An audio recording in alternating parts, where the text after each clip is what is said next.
I don't have to tell you things are bad. Everybody knows things are bad.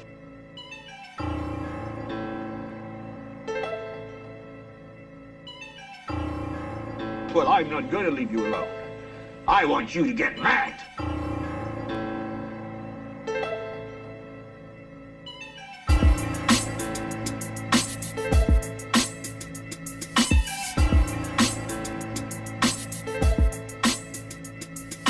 I don't want you to protest. I don't want you to riot. I don't want you to write to your congressman because I wouldn't know what to tell you to write. I don't know what to do about the depression and the inflation and the Russians and the crime in the streets.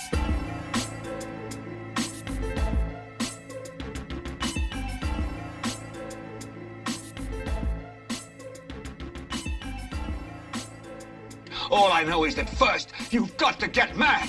You've got to say, I'm a human being. God damn it. My life has value. Value. Value.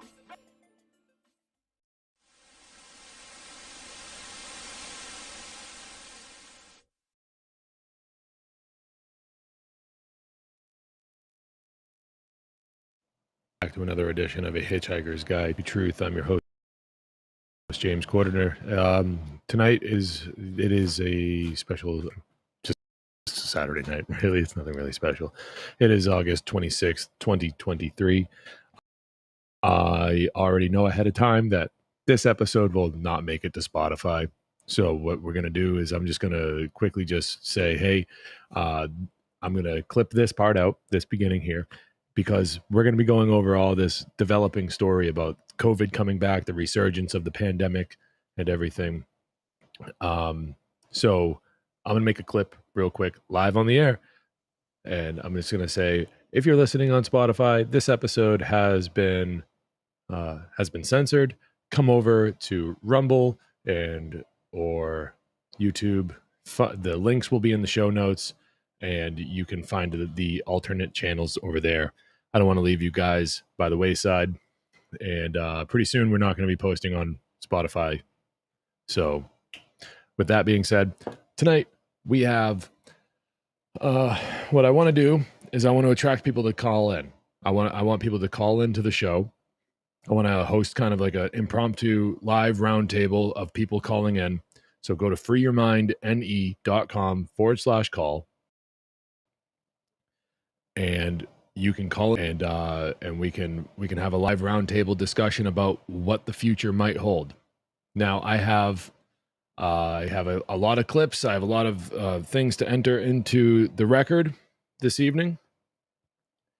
So I promised that I would read another chapter of John Taylor Gatto's book. That's not going to happen this evening. There's just too much to get into. So without, there's just too much to get into, really. So I need to make sure that we follow up on what we like the big story that we were trying to cover a little bit last week was the Maui fires. And I want to make sure that we kind of, stay up to date with what's going on with that. So like before we get into all the COVID stuff, I want to get into this. So from Greg Reese at band.video, and you can find the show notes right now at Rumble in the description or at freeyourmindne.com/live. And the description is there. So if you want the show notes now, that's where you can find them. All the links, everything that I want to cover. I don't know if we'll get to all of it, but that's what I want to cover. And maybe we will get to all of it. So we're going to start tonight with Greg Reese talking about the Maui wildfires and the theft of sacred Hawaiian land from band.video.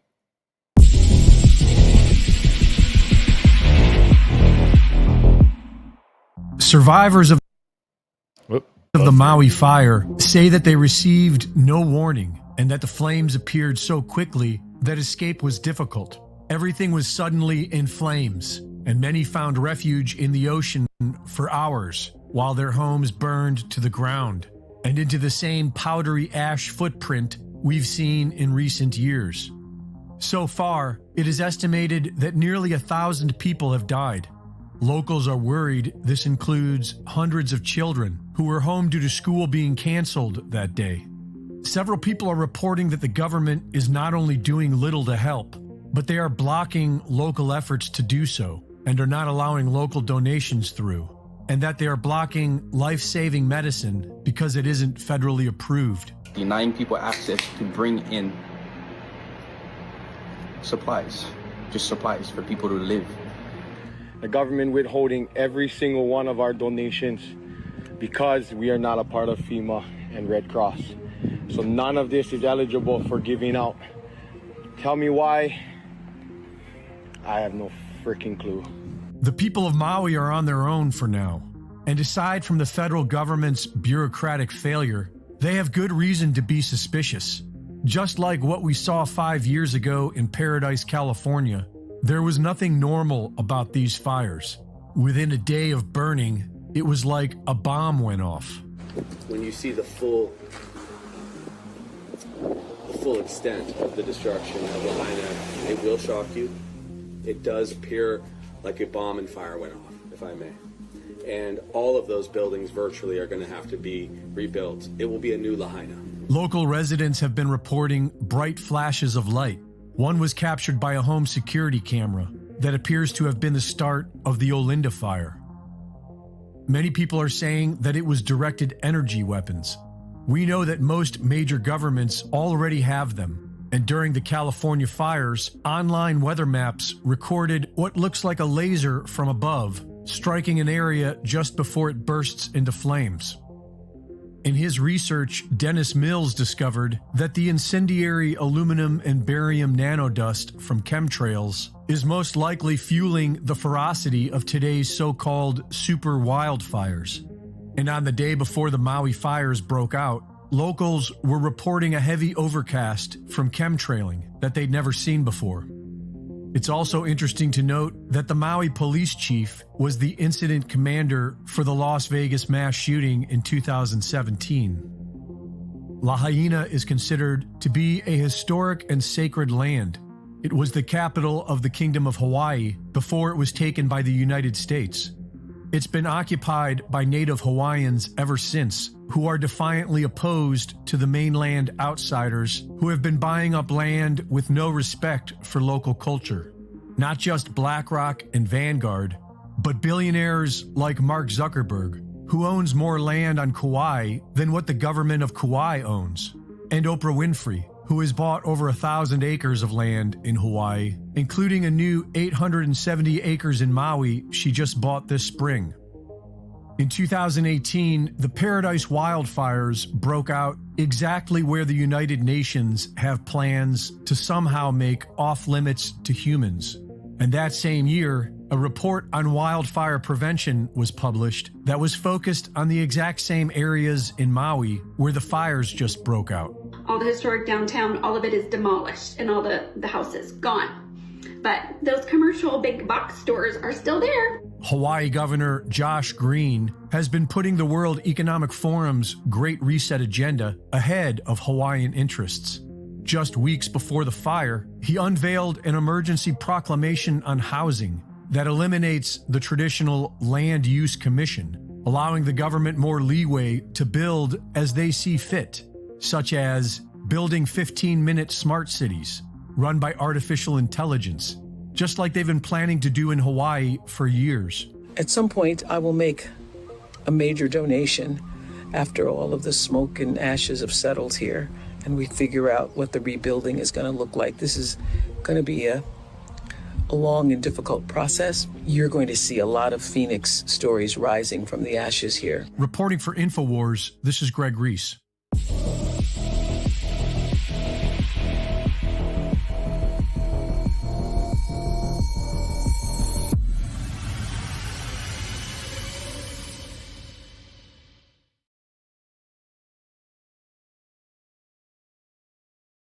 Okay. All right. So that that kind of shows us that there's some weird stuff. There's still some weird things going on over there on Maui. You know, there's a lot going on over there.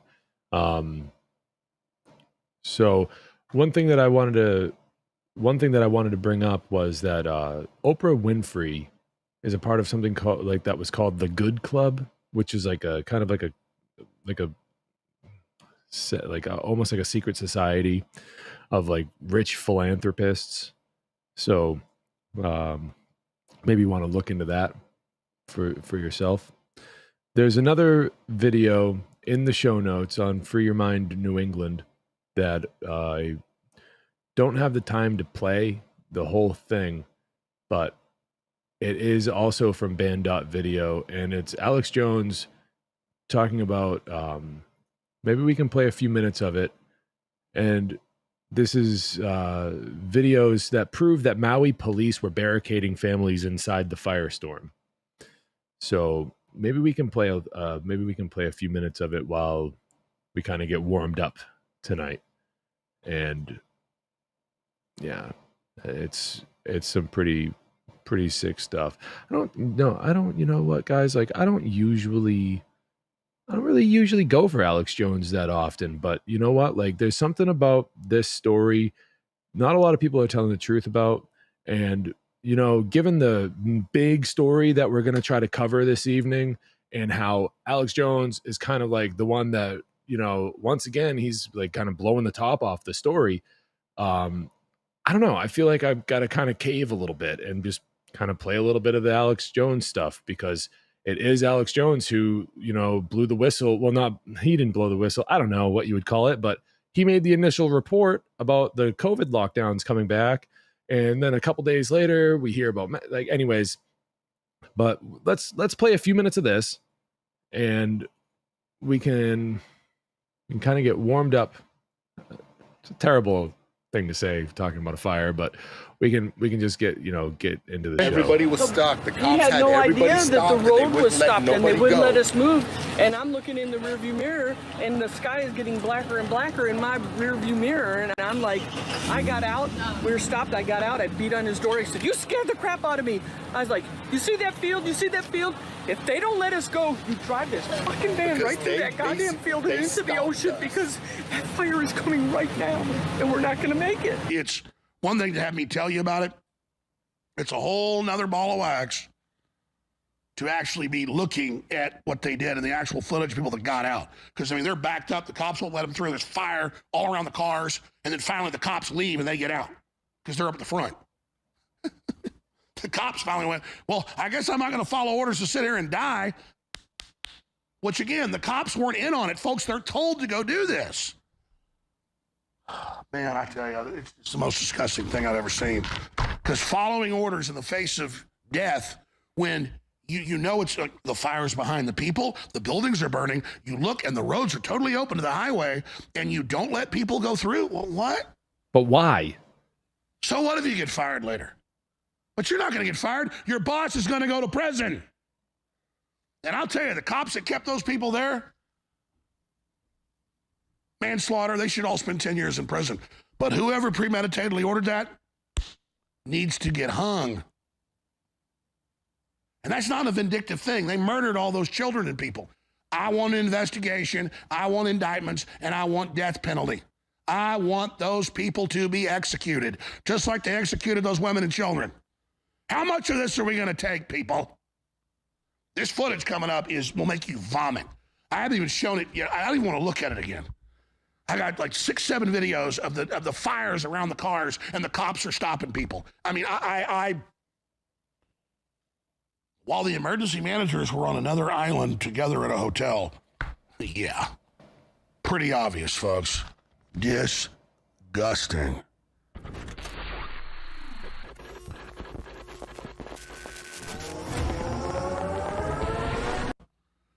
And the reason the local newspapers and the Associated Press and others had to admit the truth, that the police barricaded the people under orders into the town, even though the road was wide open, and watched them burn up and die under orders, that indeed that is what killed the majority of the people. So they didn't just cut the water off. They didn't just leave the power on. They didn't just not trim the trees around the power poles.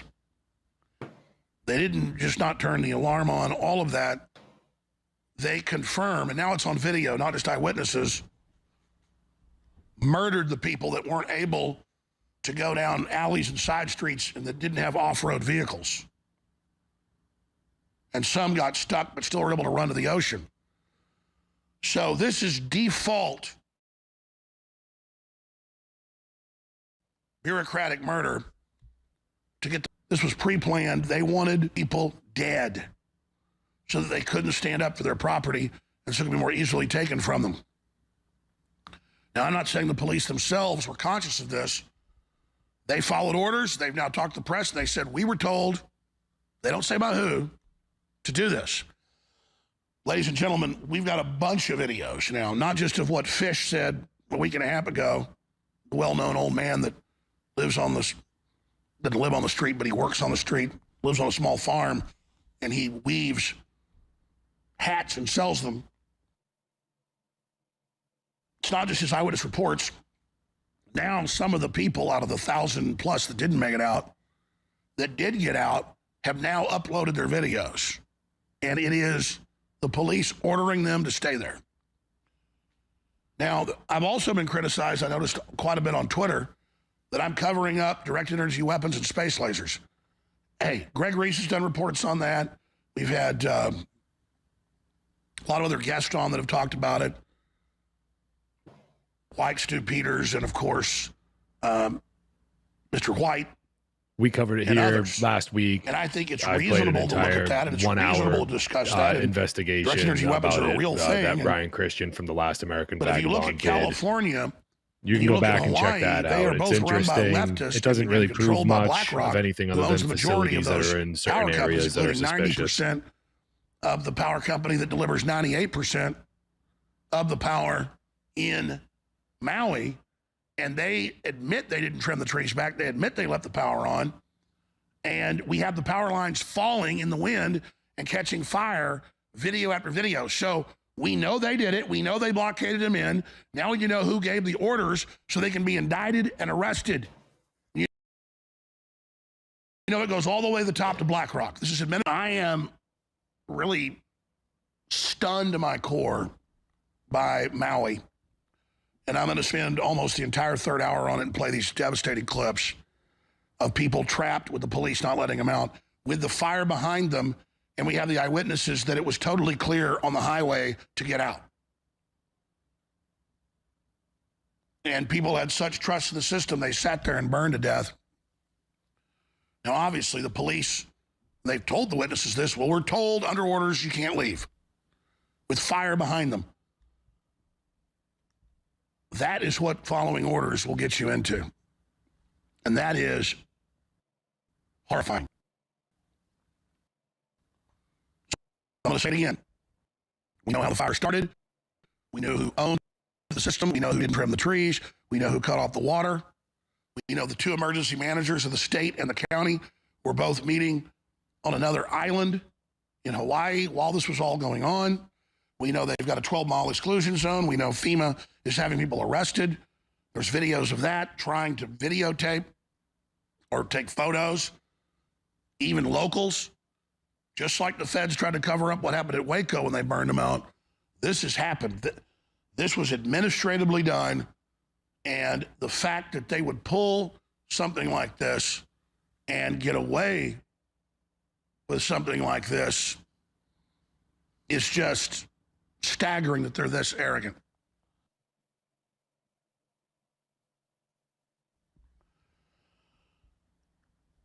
And if we just sit here and let them sweep us under the rug,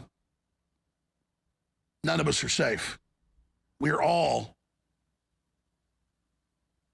next if they get away with Lahaina.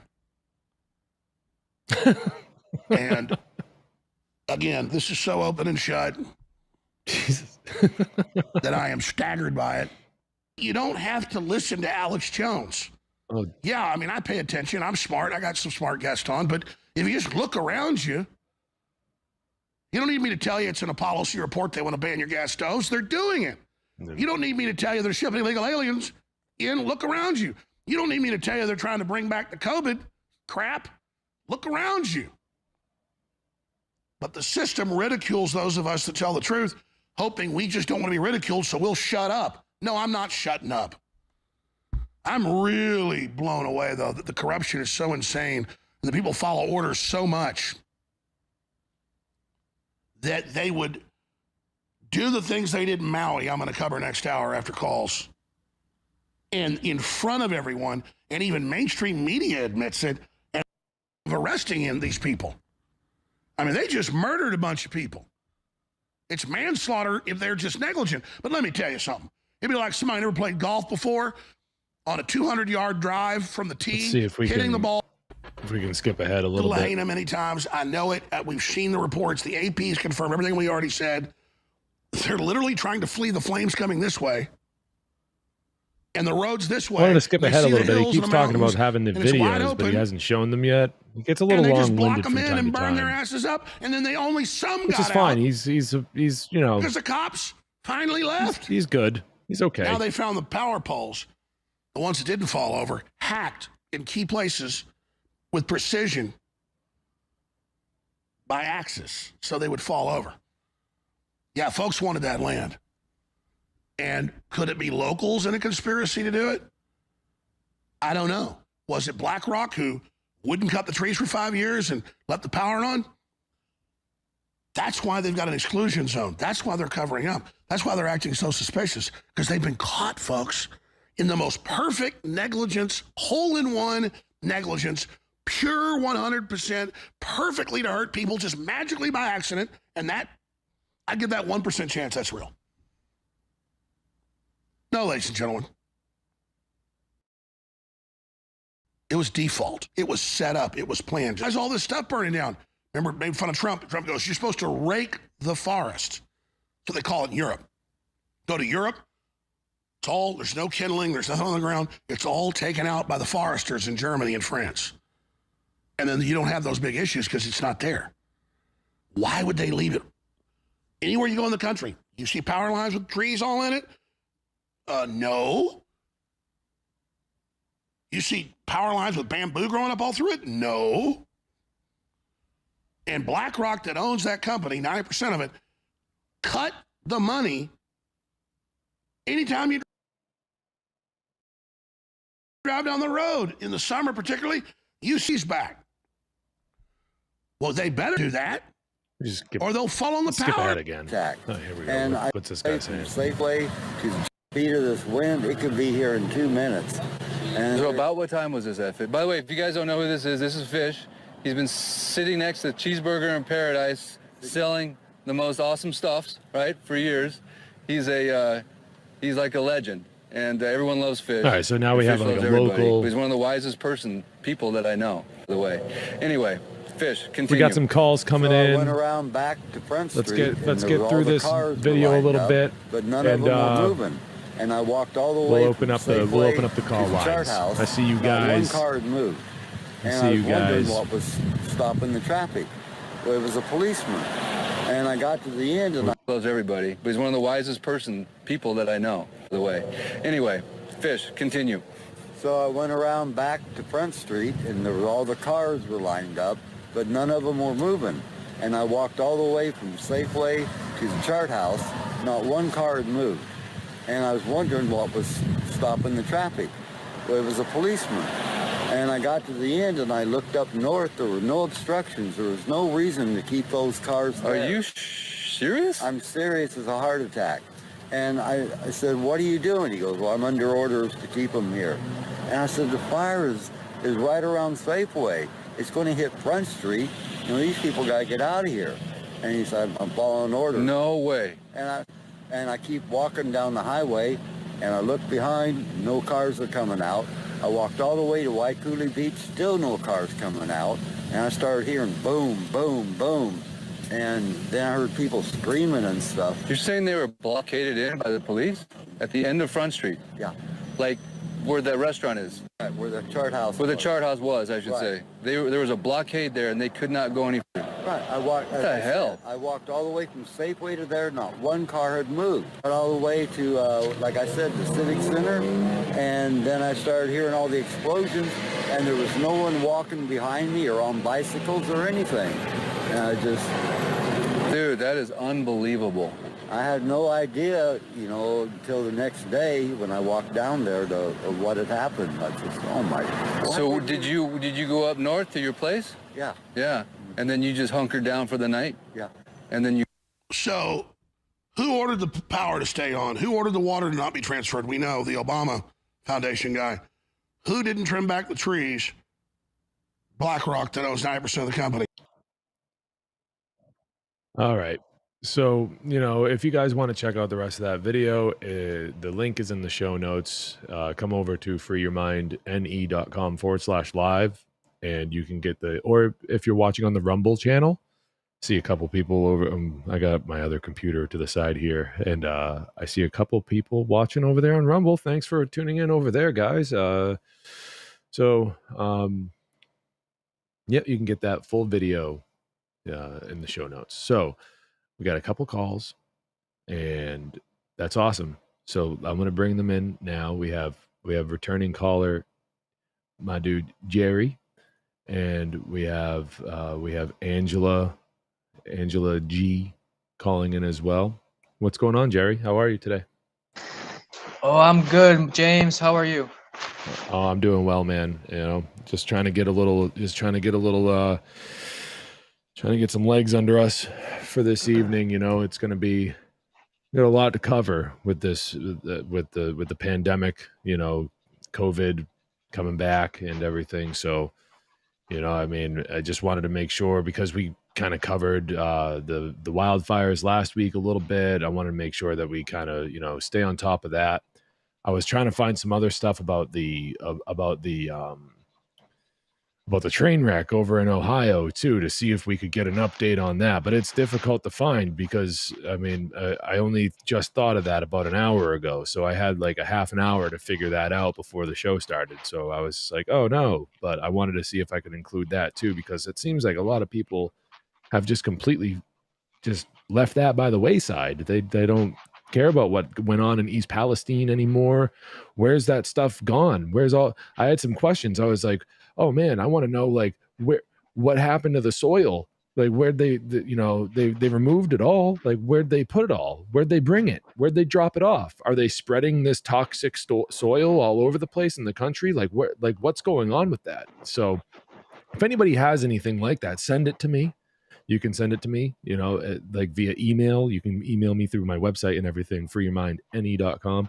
And so we can report on that next week on the show, because I think people need to know about East Palestine, Ohio, and the aftermath, and get updated, because it's been like 6 months.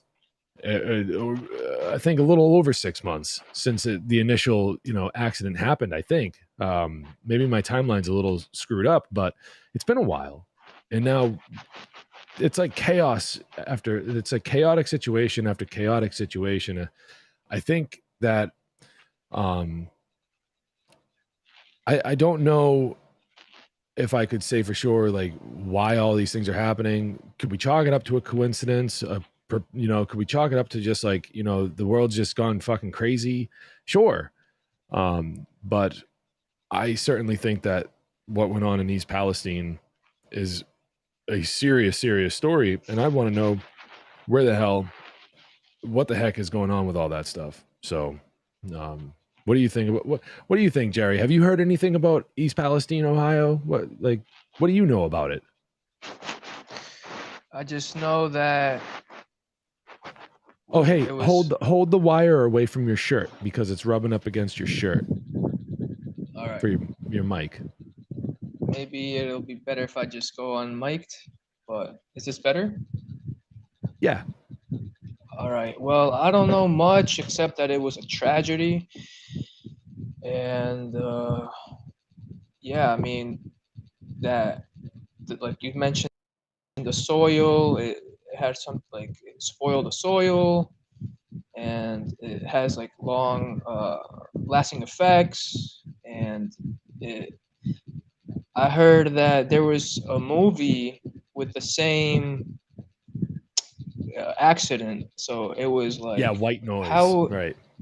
Yeah.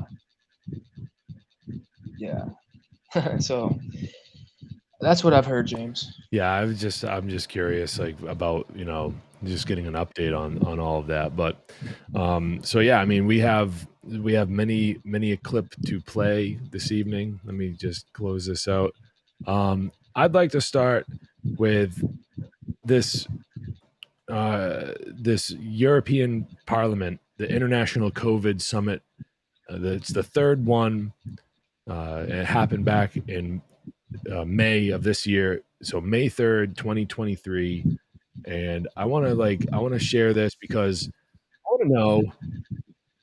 want to know where the hell are all the politicians in this country that are talking like this, because you don't hear any of them talking like this. So we have about 7 minutes of, and it's not this guy, it's the woman that comes in like, about 15 seconds after this guy, like after I start the video. But yeah, I mean, not to take the words out of her mouth or anything like that, but what we could be looking at, and I hope to God it doesn't happen, but it's already started happening. And if it goes any further, we have I want to say it. I want to be the one to say it.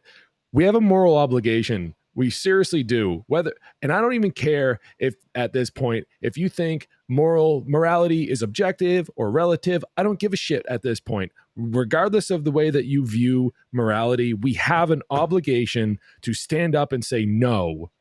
We have an obligation to not comply with if this is really happening, if this is really going to be true. We all need to say no. It stops with us. It can only go through if we allow it to. We saw what happened last time. None of their shit worked. None of it worked. None of it. It was never meant to work. It was meant to get people to comply. It was a test. They were pushing the boundaries with each and every one of us. That's all it was. And I don't want to sum it up, but like I'm not fucking doing it. I swear to God, you try to fucking tell me I got to wear a mask to go into a grocery store to get food for myself, my wife, my children, whatever. I'm not fucking doing it. Call the cops. They're going to have to tackle me. You're going to have a dead fucking person on your hands because I will fight the fucking police over. I don't care anymore. You try to tell me I need a fucking jab to go to work.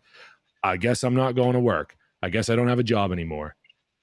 This is the level of sacrifice and the level of non-compliance that each and every one of us has to be prepared to act upon in order to stop these people from having complete and total control over every aspect of our fucking lives. And this is what we need to mentally prepare ourselves for. And whether or not it's true, to the degree in which some people out there in alternative media would like for you to believe that it's true, I can't say for sure. All I know is that if it is even remotely looking like a repeat of 2020, we need to stop it. We can't let 2020 be, to repeat. And of course, like there's a bunch of other theories around like, oh, just why is it happening? Like election year and everything like that. No. None of that matters. It's not about elections. They don't care about elections. All they care about is control and getting you to do what they tell you to do. It doesn't matter to them about elections anymore. It doesn't matter. No, they don't care. And what's going to happen is that we have some other stories that we can play about this, but what they're looking for is yet again. But what they're doing is they're dialing up the intensity of it, just, some, maybe a lot, but they're going to dial up the intensity of it. And they're going to have this, worldwide, countrywide, however, whatever. It's like a Stanford prison experiment. And that's what they're going for. They're not going to need to mandate anything anymore. People are just going to fall back in line because, and I have a video that I want to play in its entirety. I love Truth Stream Media. I love playing Truth Stream Media. They're the best. They're some of the best. They produce some of the best content out there. And I remember that I saw a video of theirs like a few years ago where they, go into what the heck makes a cult. So I found that video. We're going to play that. And it kind of like gets the brain working a little bit to get you thinking about like what the fuck is going on here.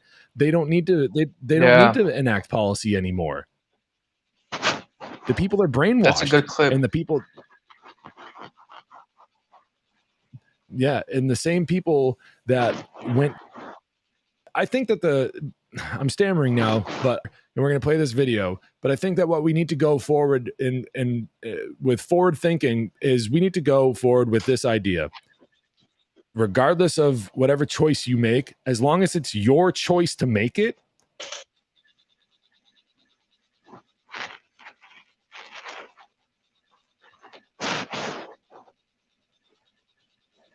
Or do you have multiple? Oh, you're on mute. then we should be accepting of that.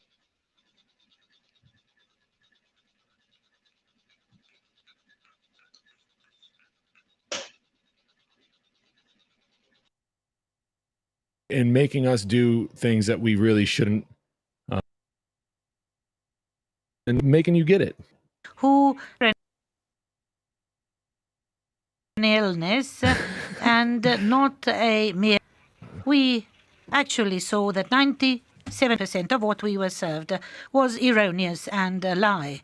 I am grateful to you. Many of you actually passed this trajectory from the state enemy to a hero. Thank you for not giving up, for pressing on. And now, after 2.5 years, for the very first time, we have an opportunity to bring facts to light. Thank you.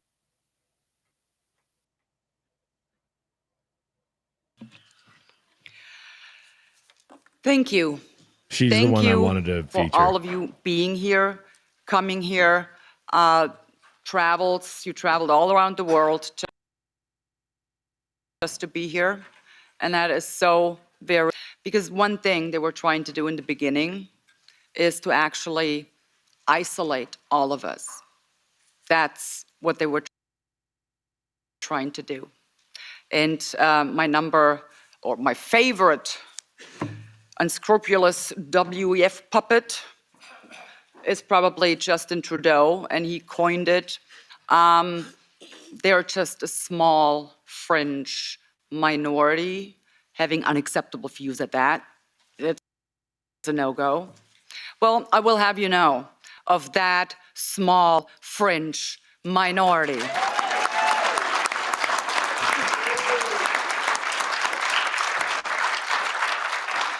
But what were they actually doing? Well, they were instilling a sense of disenfranchisement, isolating people. And I'm particularly grateful that Mr. Christoph pointed that out in his presentation, because that was part of the game. Because isolated people, it's called gaslighting, triangulation, which is actually psychological abuse.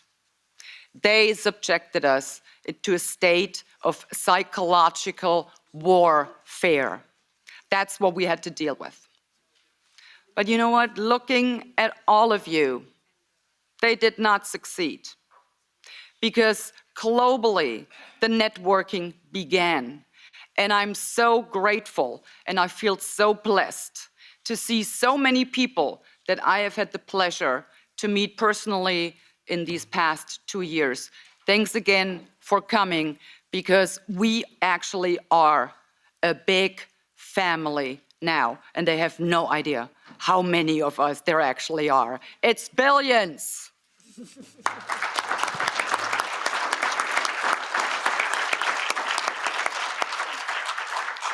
But we're really up against a lot.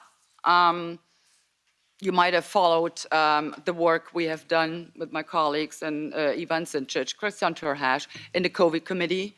And despite everything we shed light on, despite all the lies, despite all the false narratives, despite all the misinformation, we uncovered and actually forced them to having to admit to, despite all of that, they are still determined to pull through with their plan. We just reviewed the draft report of the COVID committee, and in this report, I can tell you, every single lie is being repeated. The report is 56 pages long, contains 4,400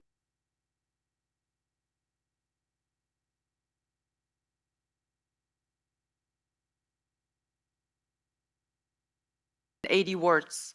How many times do you think? Make no mistake. I will tell you what it says. The committee requires the member states, the EU Commission, and the manufacturers of these mRNA injections, well, it doesn't say that there, but requires them to more clearly communicate adverse side effects in an orchestrated, concerted kind of way in order to, and that's the point they're trying to make, in order to prevent the spread of disinformation and fake news. That is what they're after. It's not about the adverse side effects. That is just one example in this report. Like I said, every single lie is being repeated. And as I have been saying, and unfortunately it turned out to be true, this whole COVID madness, this so-called pandemic, it was just a test balloon, a gigantic test balloon. Well, for what, you ask?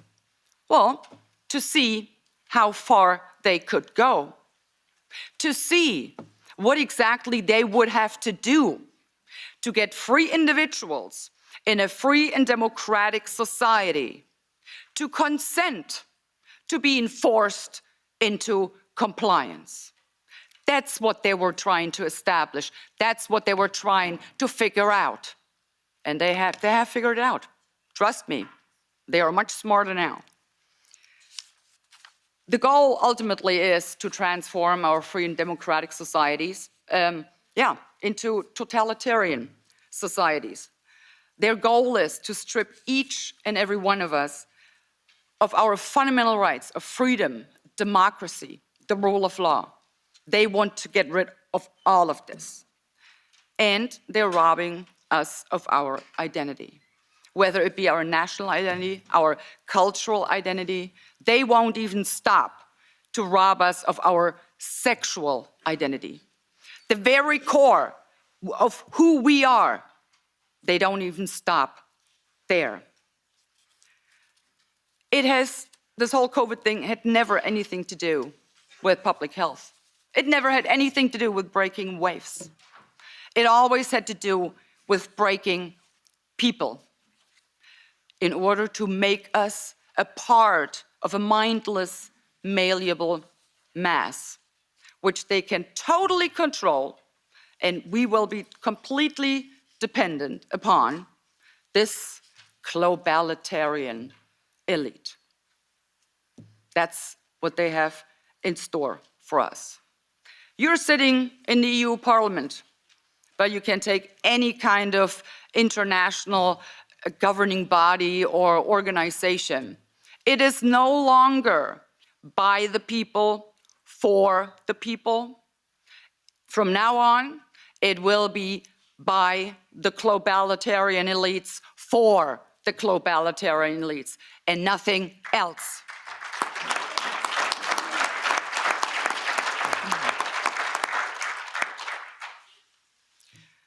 So I'm really imploring the people and all the peoples around the world, for God's sake, stop giving your democratically elected governments the benefit of the doubt. They are not deserving of that. They are not. Stop rationalizing whatever your government is doing.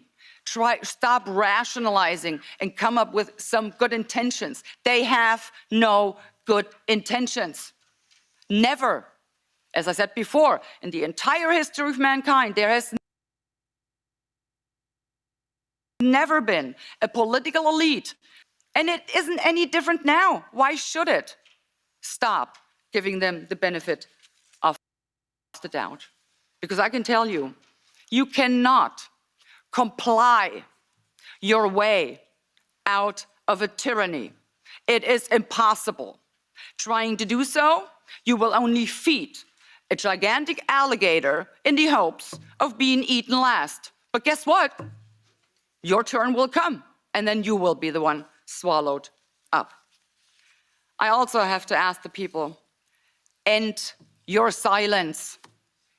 Speak up. For God's sake, stop complying. Start rebelling. They're out to get you if you do not resist. I would also urge you to stop voting for those who inflict this psychological abuse on you, who mock you for their own good. And here and then, I think of a quote by Lenin, actually, no less. He once said, "It is true, freedom is so precious that it has to be carefully rationed." Lenin. And that's what they're doing in this place, believe it or not, exactly that. And that's what's happening all over the world right now, especially in the Western democracies. Freedom are being carefully rationed. Well, I will not go by that. That is not my motto. I prefer Albert Camus because I have decided in order to deal with this unfree world, to defy this unfree world, I have decided to become so absolutely free that my very existence is an act of rebellion. And that's what we all need to do.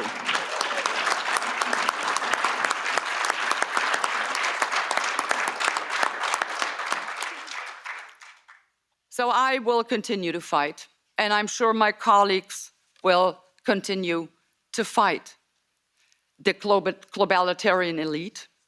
I am determined to do whatever it takes to bring them down. They have us to reckon with now, and that's why they hate us so much. Because we bother them, we are a nuisance, we're annoying them, and we are exposing whatever they're planning for us. Sometimes it's not that much fun to constantly being accused of, just about everything and anything, but we can at least say, however this pans out in the end, at least we will not stand accused by our grandchildren to having stood by in silence. We will not have to justify to our grandchildren why we were followers. It's not us. We're not followers. We're critical thinkers, and we will expose all of that. So we will not have to answer to our grandchildren why this happened. Again, I might add, again. They haven't learned anything. But, and I'm convinced of that small, fringe minority, it is so huge. Like I said, it's billions and billions of people around the globe. So the gaslighting, the psychological abuse, none of this will actually happen. And if I've come to realize one thing in these past 3 years, it is this. I'm an elected representative of the people, by the people, for the people. I represent your best interests. Blah, blah, blah. But I've come to realize my most important job actually is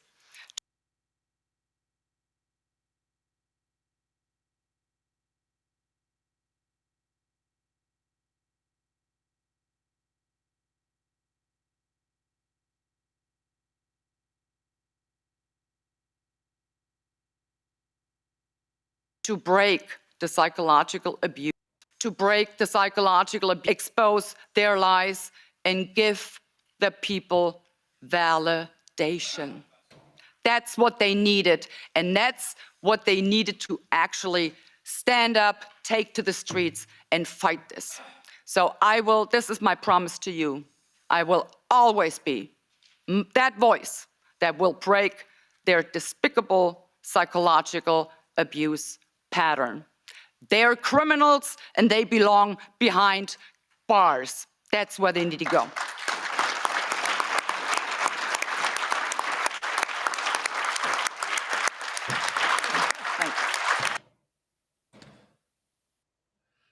Oh, Okie dokie. So we got that. We got that in the show this evening too. You know, it's important that we don't throw the baby out with the bathwater. I mean, yeah, sure, it's a politician. Yeah, blah blah blah. I represent the people and all that. You know, hoity-toity stuff. But that's some pretty important stuff to be. Some pretty important stuff to be hearing. You know, I heard that clip on Grand Theft World last week, and then I was like, well, I want to find the whole thing. I want to find the whole thing that she said. So I did. And man, I mean, yeah, we definitely need to be taking those words to heart, I would say. Jerry? I loved what she said, James. I am glad this video made it into your time capsule. And I think Angela Green wrote in the chat that you dropped the antithesis of this on the One Great Work Warriors in Telegram. It is brutal. Yeah. Yeah. I mean, you know, we just need to really just not let it happen again. I mean, and this was all the way back in May that they were talking about it. So Alex Jones coming out like a week ago and saying that he's got like a whistleblower from the TSA. I mean, this woman's talking about it back in May in front of the EU Parliament, you know, where this is the same EU Parliament that got the board member from Pfizer to admit that they never that they never really did any testing on their precious vaccine to see if the vaccine stopped transmissibility. That they never even did that. I mean, so like we are being in America, our media here is suppressing information to such a degree that it's just like it's insane. You know, like YouTube is censoring or was censoring, you know, Senate hearings, you know, like where it's just like this is insane. I don't know. We need this information.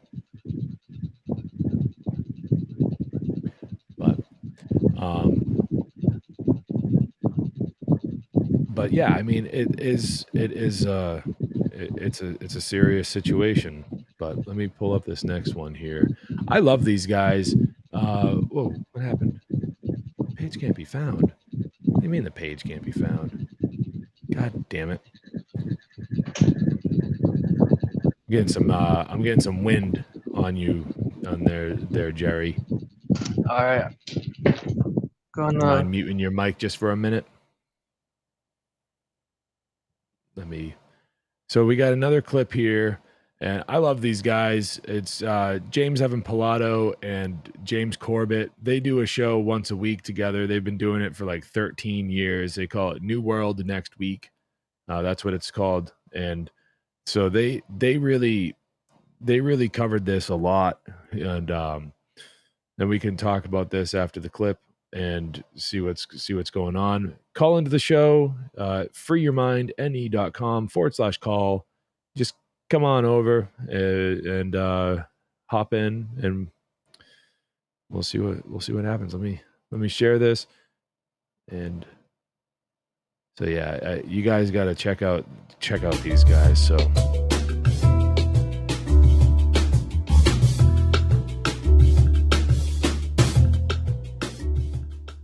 welcome back to New World Next Week. I'm James Corbett of CorbettReport.com. And I'm James Evan Pilato of MediaMonarchy.com. These are clearly acts of criminality, and we have a team of officers investigating and identifying those responsible. We've got that good news story, plus releasing Fukushima water, but first, are they prepping for Plandemic 2.0? Good stuff from offguardian.org. The buzz around the alt news sphere the last few days has been that the man is planning to bring back pandemic restrictions. And there's some evidence that this could very well be true. As it so often does, it started with Alex Jones, reporting that a whistleblower from the TSA had informed him the U.S. government was going to start bringing back COVID restrictions starting in October and going full-blown lockdown by December. There's also the fact we're suddenly being told about these spike cases, and not one, not two, but 3 new variants, Eris, Pi, and Pirola. That guy in Esoteric sidebar. Gottlieb. Chris Knowles and others recently noted, never ascribe to stupidity that which can be adequately explained as ritualism. And I haven't even had the time to dive into these names, but again, obviously they know what they're doing esoterically. Meanwhile, some places are bringing back mask mandates already, such as Morris Brown.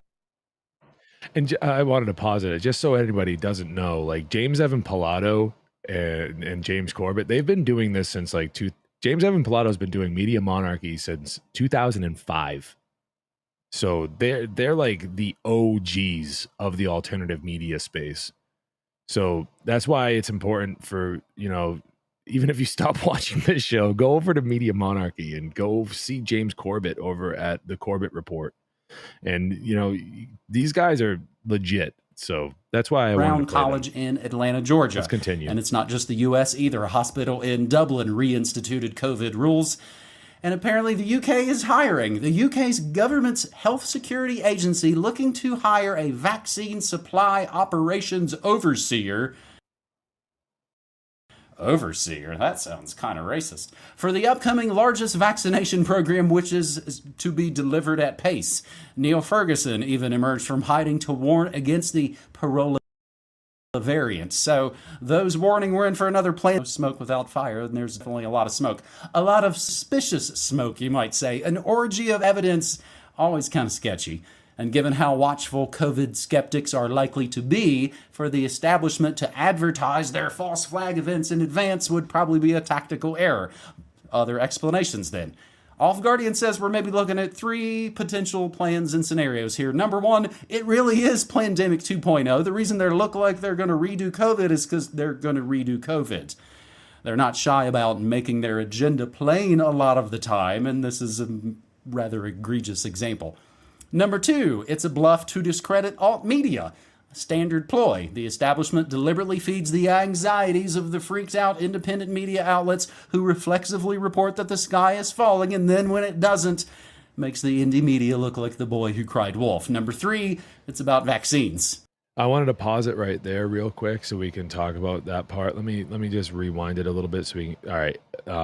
This part, it's a bluff to discredit alt media, a standard ploy. The establishment deliberately feeds the anxieties of independent media outlets who reflexively report the sky is falling, and then they don't follow through, making the indie media look like the boy who cried wolf.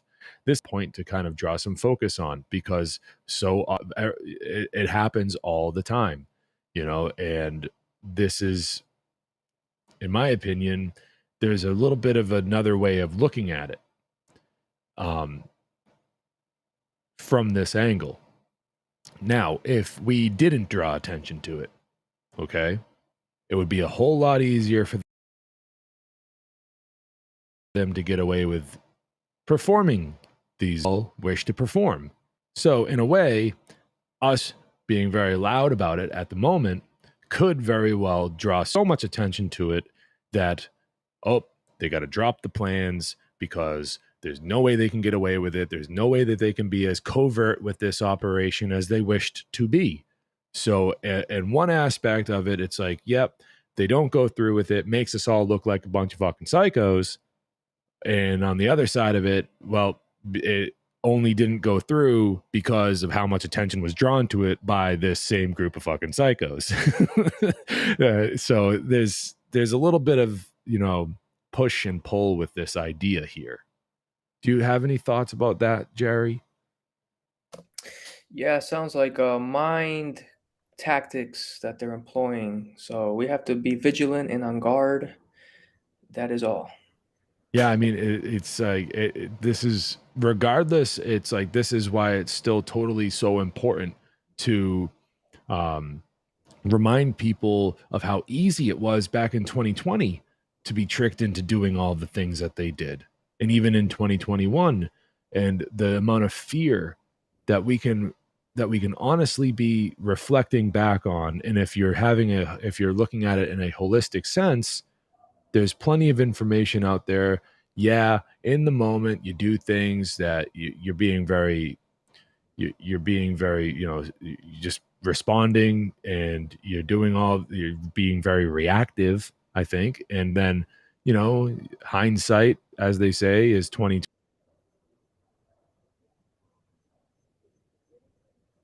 2020. And we need to remember that we now know, if you've been paying attention, and not just to the right sources, like if you've just been paying attention, they weren't necessary. They were never necessary. We didn't need to shut down the economy. We didn't need to, like, I am one of the biggest homeschool advocates that you will ever find, but you certainly didn't need to take the kids out of school. Like, a lot of the things that were done out of fear. They were done out of ignorance. Now, we don't need to repeat those things. And you know what? Furthermore, I remember being taught in 3rd grade that viruses, as they mutate, they get less they get less deadly. So, I mean, are we dealing with a virus here, or are we dealing with a bioweapon? There are things that we're just not being told. And I think that's the truth, that there's a lot being kept from us. But we still can reflect back on the experience that we all shared and how unnecessary a lot of the measures that were taken were, and just not comply with them again if they try to do the same thing, you know? Like, it didn't work before. Why would it work now? And we'll find out that this strain, let's pretend that it's even a thing, because like, where's the isolated where is it? Have they isolated it? Can they prove that it's real? I got sick with something. Personally, I got sick with something. Like, it was weird. Like, I was hallucinating. I had a fever of like 103.4. Like, I was like mumbling in tongues, like curled up on the couch. Like, it was bad. And then it was like gone. And it was the strangest thing. And yeah, we have a comment in the chat saying that they have never isolated it. So we don't have evidence that proves that the virus exists even the way that they say that it existed, or the way that it exists. We have no proof of that. So call it what you want. I'm kind of in the camp of saying that something exists, personally, because I've never in my life been sick that way. Something got to me. Like, and it's just, I'm still to this day kind of like, I wonder what the heck that was, because it certainly didn't feel natural. I'm telling you right now, it did not. Like, it was the weirdest feeling ever. And I am that kind of like, I'm a macho man, like I hardly get sick. And when I do, it's like, I feel run down for like a day, 2 days, maybe tops, not like 5 days where I have a fever for 3 of them and I feel like dog shit for all 5 of them. That never, ever happens to me, ever. And it was a Tuesday morning. I had a sore throat. And then and this was like 4 a.m. I had a sore throat. Then by 7 a.m. I had like these hot flashes, like this fever coming on, more cowbell. And then from there, I was just like, I got to get out of here. And I finished my day at work and I got home, and like, then it was all downhill from there. It came on so fast. I went to bed Monday night and I felt like nothing. I felt like it was just a normal day. And then boom, woke up Tuesday morning. And even when I woke up Tuesday morning, everything felt fine. I got up, I got to work, and and I got in my truck at work. And then about a half an hour later, I'm like, ugh, I feel like junk. And like, I thought it was like, oh, whatever, and then it just went so downhill so quickly. I've never gotten sick like that before, ever. So whatever it was, there's something. There's something, but let's continue with the video. Reflexively report that the sky is falling, and then when it doesn't, makes the indie media look like the boy who cried wolf. Number 3, it's about vaccines. As covered in the recent Eris piece on Off Guardian, the latest COVID vaccines are set to be released next month, James, as we often joke. You don't introduce a new product in August. And this all amid the uptake rates, basically, that have plummeted since 2021. By discovering new variants and dangling restrictions over our collective heads like a sword of Damocles, they might just be marketing the new vax. Or, as the update to the meme we often quote here, why not all 3? It's really happening. Mask mandates, contact tracing being re-implemented at colleges and offices, and the movie studio Lionsgate reinstates a mask mandate in parts of their Santa Monica office following COVID outbreak. I asked my mom today, are you seeing hype about the new variants and more mask mandates and lockdowns? And she said, yep, I did. 2 family members came home with it from their cruise, and friends, family all have it. Guess it ain't going away, but we're done with the shots. That is the best news I've heard from my parents in a while, James. But as it seems, as I think I was throwing shade at last week, the conspiratainment games are really getting to be a lot anymore. Maui, wildfires, lockdowns. Alt media, of course, doesn't care about Ohio anymore, but why aren't we talking about Putin whacking Wagner today, James? Yeah, good question. And in fact, what East Palestine? Is that in the Middle East or something? Who cares? Whatever. Maui, Lahaina, I don't know what that was all about. Now, let's all speculate about what's coming next month. Yeah, it does seem like conspiratainment games sometimes, doesn't it? With people with the attention span of a gnat directed by a 24/7 social media newsfeed that they cannot think beyond. But since we're here responding to this speculative piece, let's speculate a little bit, because I actually kind of hope that they're just going to try a Plandemic 2.0, a Scamdemic 2.0 in the next month or two, and try to do all of the same stuff again. Because I don't know about you, James, but my sense is I don't think it's going to work quite the same way. In fact, that would probably be the stupidest thing that they could do right now, especially given how much their narrative has fallen apart, especially on the vaccine front over the past couple of years, obviously. And one of the latest signs of that, I saw a Daily Fail article about the anti-vax crisis in America. A third of people in the States think that the COVID vaccines actually harmed people, or something along those lines was the headline they were running with. Like, yay, okay, so people are starting to actually get the point. And yeah, if they try that this time, 2020 took a lot of people by surprise. It shouldn't have, but it did. But if they try it in 2023, I don't think it's going to work the same way. But yeah, regarding Prigozhin and the Wagner assassination that apparently just took place as we are recording this, again, 24 hours before people see this episode, so this might be yesterday's news and people will already have forgotten about it, but I am interested to see how the Zianoners cope with this one, because Prigozhin was a great Russian patriot until the point at which he was a horrible traitor, until the point at which, no, he was secretly working with 5D chess master Putin to flush out the bad guys in the Kremlin, and now he's dead, and who knows how they're going to write this one off. Anyway, that'll be some conspiratainment to munch popcorn to, won't it? Until we get swept away by the next 24/7 news cycle feed. But let me ask James your opinion. Do you think this would be a good strategic move on the part of the Scamdemic planners to just try it all again? I just wrote, as you were talking right there, maybe they want open defiance.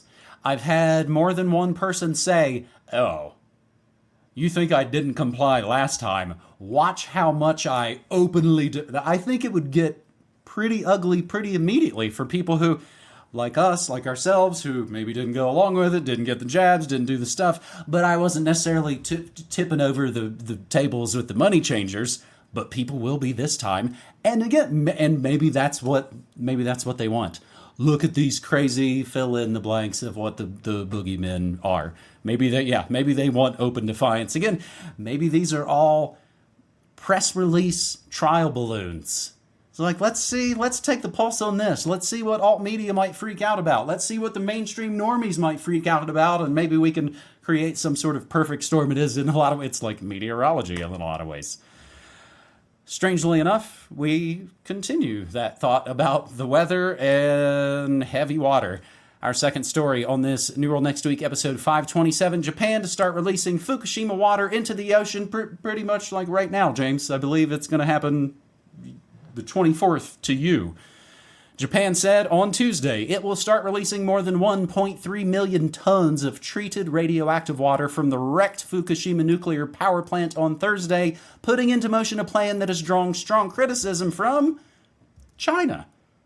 The plan approved 2 years ago, and James, we have probably mentioned that on these New World Next Week episodes. The plan approved 2 years ago by the Japanese government as crucial to decommissioning the plant. I would like to stop and just kind of like talk about what he said about the kind of poking and prodding testing of people's boundaries and seeing what kind of thing the people like. That was what I think 2020 was all about. I'm kind of like seeing this as that, and then as we go forward in time, that we're probably going to see the intensity increase. I don't think that it was ever about a virus, really. I think that it's more, obviously it's always been about total control, but I think that like they're really like doing a psychological number on the masses. I think that it's just absolutely evident that what's going to end up happening is they're going to be pushing climate lockdowns. They're going to be doing all of this kind of technocracy stuff that we've covered on the show like before. And it just doesn't seem like it's going away. Of course, not until we make it go away. What do you think? I could not agree more, James.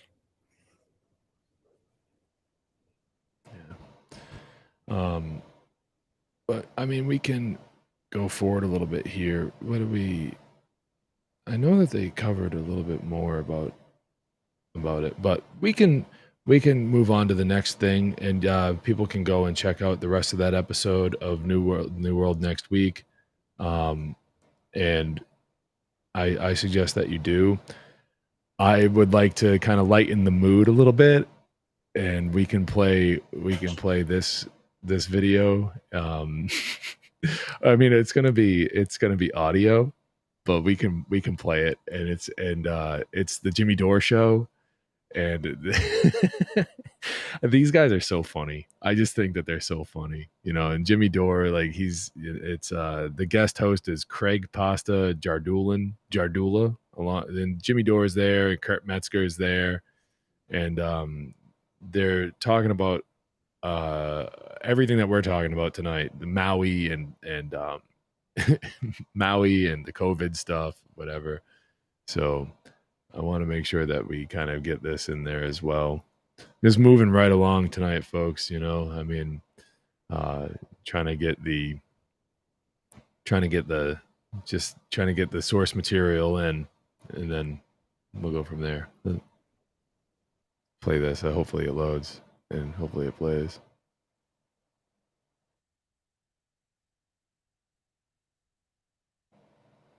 Oh no! Fuck. What the fuck? There we go. Hey, come see us on Live on Tour. We're doing a show. I know. Okay. Well, all right. What'd you say your name was again, Jimmy? I said my name is Craig Jardula.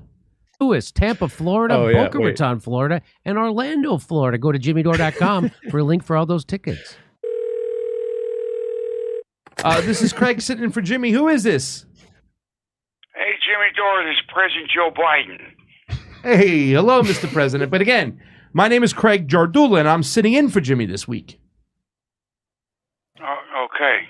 Well, all right. What'd you say your name was again, Jimmy? I said my name is Craig Jardula. All right. Who is this guy? Am I allowed to talk to him? Mr. President, I assure you it's fine. Jimmy Dore and Steph are on vacation this week, so I'm here. Okay. All right, man. I dig it. So what should I call you? You can call me Pasta, actually. Pasta? Yeah. Well, hell, why didn't you say so? I know you. How are you, man? You know me from my work? No, I don't know what you do. We grew up together on the main streets of Wilmington, D.E. You remember? We most certainly did not, Mr. President. I'm sorry. Sure we did. Pasta. It's me, Joey B. from the neighborhood. You know me. Up for a nickel, down to a trickle, 10 cents for a pickle, now for a West Side popcorn, boy. Oh, man, you bring back some real memories. Pasta, hell, I can even smell the old corner soda shop as we speak. Oh, wait, there's an open Dr. Pepper can on my desk. Mr. President, we did not grow up together. But sure we did. You're Pasta. I swear I'm a different Pasta. You must be thinking about someone else. Happily, I can say I'm significantly younger than you, Mr. President. Oh, I see. Okay. Well, I guess you're right. I can't remember old Pasta's real name, but it sure as shit wasn't Craig, yeah. Actually, I'm glad to hear this. I hated old Pasta. I was just pretending to be nice and happy to see him. Oh, I see. Thank you. Yeah, old Pasta was a mean, tough dago. I'm talking a real street guinea here. Oh, my. Wait, whoa. Hey, Mr. President, I don't think you're supposed to be using phrases like that anymore. Well, you weren't supposed to back then either. I called him that once and he walloped me a good one. He said, "Take that, you potato munching Mick." And then my 19 uncles who were cops all arrested him. I see, Mr. President. Which brings me to my point, new Pasta. I've always been making gaffes my entire life. People have pointed to my recent gaffes I have made and used them as evidence of mental decline. But no. I've been saying inarticulate, inartful, cringeworthy, and downright stupid and offensive things since I've been able to speak. If anything, me continuing to do so indicates a sustained youthful vigor. Like all this shit I said in Hawaii, for example. My team is going bananas cleaning. All that dumb shit I said. Heard what they'd just gone through. To me, almost losing a Corvette in a fire. Almost, but not. I can't even believe it myself, and I fucking said it. Yeah, it's hard to believe, Mr. President. And before that, walking around, people looking to the commander-in-chief to inspire confidence, to comfort, hope for healing. And what do I say? That's some hot ground, man. My God. Like I'm fucking stoned or something. That's some hot ground, man. That's what the president said. Yeah. Of the United States. Yeah, Mr. President, that was not very inspiring at all. New Pasta, I can hardly believe it myself. The shit that comes out of my own mouth. But that's my point. In my defense, I've always been stupid. I've always embarrassed everyone around me with the things I say. Whether I'm defending segregation or commenting on the heat of the surface of the earth, it's always the same Joe Biden. It does not mean that I'm losing my mind with age. Yeah, okay, we'll just have to take your word on that one, Mr. President. He was always Uncle Joe. You remember Corn Pop? Yeah.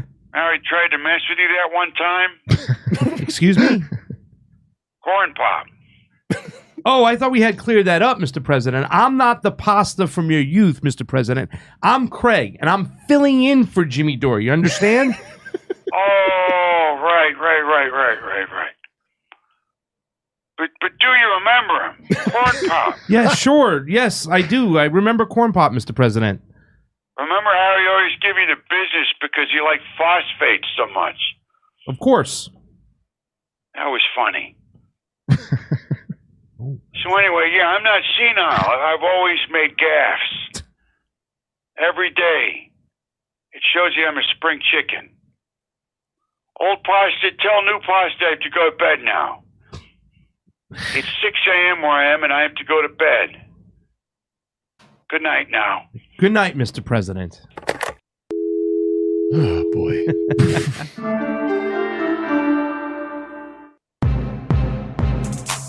Implied.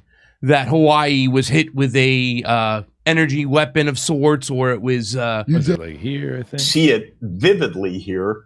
And when it happens, you know, in the mainstream U.S., no question is asked. Nobody cares. No one says a word. No coverage, because that's normal. You're just supposed to turn your head the other way if the U.S. brings down government's investigator. Then this is the normal community in London, with which I'm very familiar. This is very true, too. Now, the interesting thing about Imran Khan's support is sign these powers into law, and he says, as God is my witness, I never signed these into law.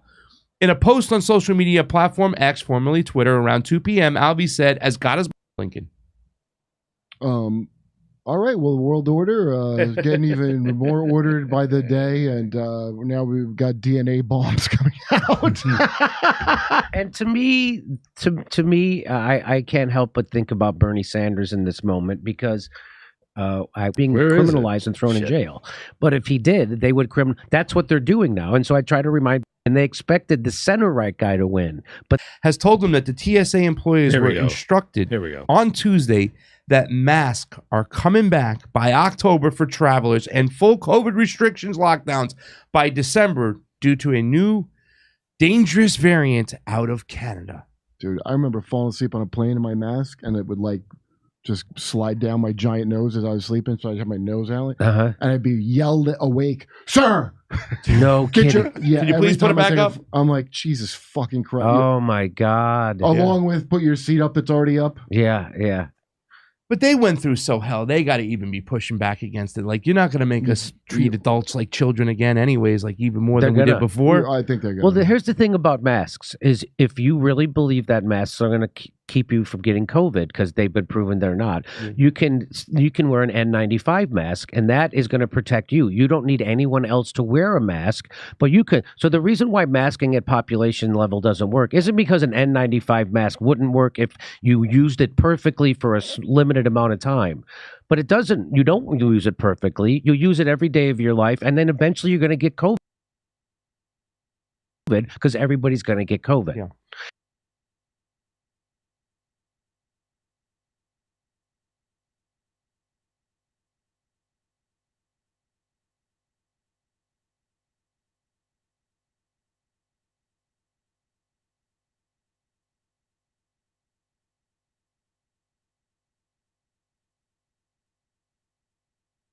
And so this idea that I can mask myself for the rest of, and then he backtracked and lied and said you have to wear masks, even though there was never any science behind it. Why? Because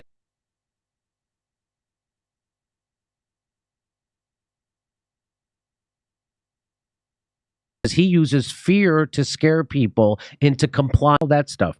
But so Alex Jones is predicting, he came out of the gate first. He's got a source that says they're going to mandate masks again. And now and then immediately all those news stories came out. So he said this, and then we're like, oh, well, how does he know? He's making it up. That's what people think. And then 2 days later, all these stories are about, hey, the COVID is coming back, and it's back. And so again, people like to Alex Jones is way more accurate than MSNBC, CNN, and Fox News. That's for sure.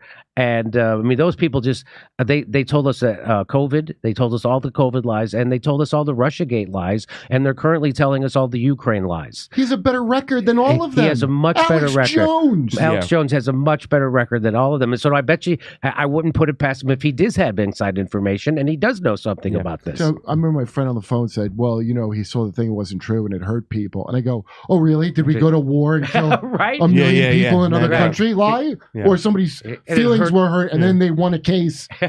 Unbelievable. And listen, like, I think your theory on the mask are the same what it is on the vaccine. If you think it's going to protect you, you take it, but you don't have to force anybody else to do it. You want to wear it, you wear it.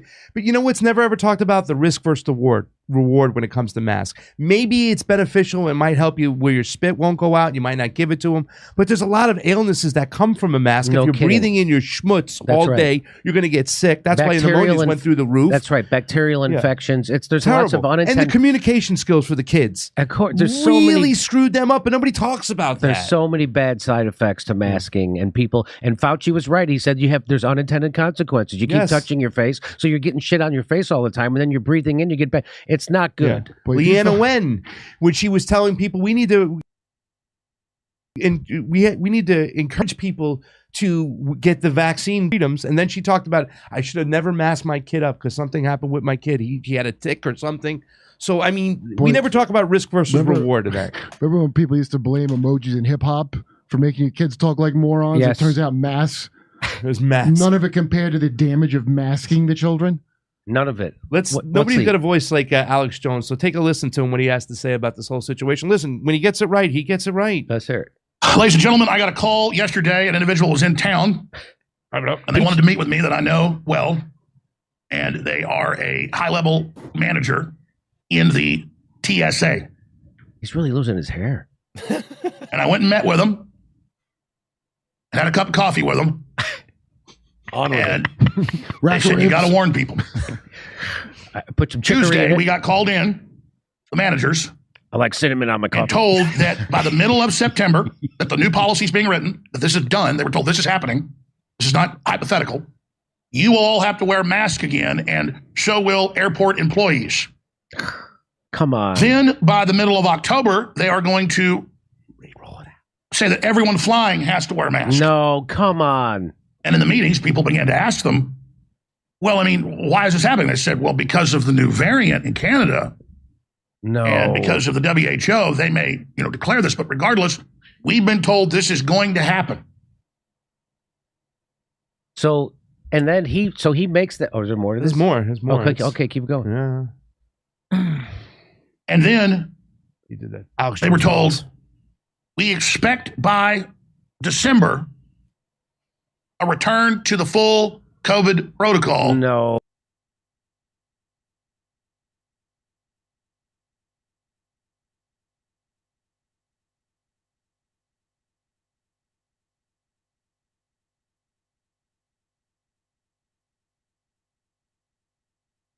Of 2020, 2021. No. And I was given an answer. Called the second. Answered. Oh. Told them what I've been told. And they said, what day was that? I said, Tuesday. They said, yep, we were told yesterday. Yesterday was Thursday, so it was Wednesday. Expect COVID protocols to have been rolling out middle of September. No. And I said, what else were you told? Basically that they believe this new variant's super bad and that they're doing the testing and that they should just get ready for a whole new rollout of what happened before. And this was Border Patrol connected people I was talking to, and testing at the border again and the whole shooting match. That's 2 federal agents that told me this yesterday. Oh, here's the... And then I went and looked at the news, and there they were saying Canada's looking at new restrictions again because of the variant, and so is the EU. And what did the Russians just put out 3 days ago? U.S. is plotting another pandemic. Russian head of the defense ministry warns. Yep. What? Yeah. Now, new lockdowns will starve the third world. New lockdowns will destroy small businesses. New lockdowns will take the average person that's already $5,000 in the hole and their paycheck is just on time. We'll put them into full bankruptcy. And the children in the mask and the attempt to push a new shot for the new variant, and we're right back in the same hellhole we were in just a few years ago. And why is it perfect timing? Because you go into the election year. There you They had go. the last crisis go over 2.5 years. They'll bare minimum run this through the next election. It's only 14, 15 months out with mail-in ballots again. We have all the eyewitnesses and testimony that they'd get the mail-in ballots, and in some cases they were 99% for Joe Biden. Okay. Who believes that? U.S. Postal Service whistleblowers, USPS. So poll watching witnesses. I have it all here. We'll play it next hour. He's tying it into the election. Yeah. He's saying this is because of the they want to roll all this stuff out.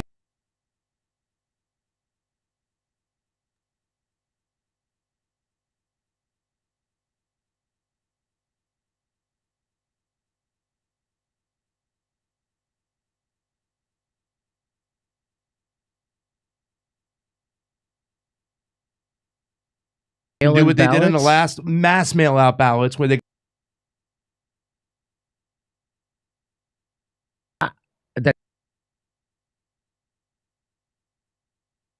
that do you think this connection, like they're gonna he says, but if they do it for the all right, well, that's that. We're not gonna play any more of that. So, god damn it, fucking stream is dropping out. But oh look, Angela's here. Hey, Angela. Hey, Angela. Hello, everyone. Hi. Yeah, sorry, I'm in my dark room tonight. But That's fine. Yeah, it's been a great stream. I think that the woman that you shared earlier that was talking about how there are billions and billions of people who are not going to put up with this nonsense anymore. What I dropped in the Telegram group. She also says that there are billions and billions of them who are not going to let this happen and that they're all going to control us. I think it's kind of interesting how within the last 2 weeks, with all the media that I listen to, and I listen to Jimmy Dore, I listen to Alex Jones, that it's funny how they go from one extreme to the other, right? But on the flip side, you got to be careful about what you listen to because you're going to be biased toward one or the other. And what I understand about all of this is that if we just stand in our own sovereignty and our own freedom of person, our own freedom through natural law, we're not going to go toward one or the other. Of course, one is more freeing and one is more totalitarian.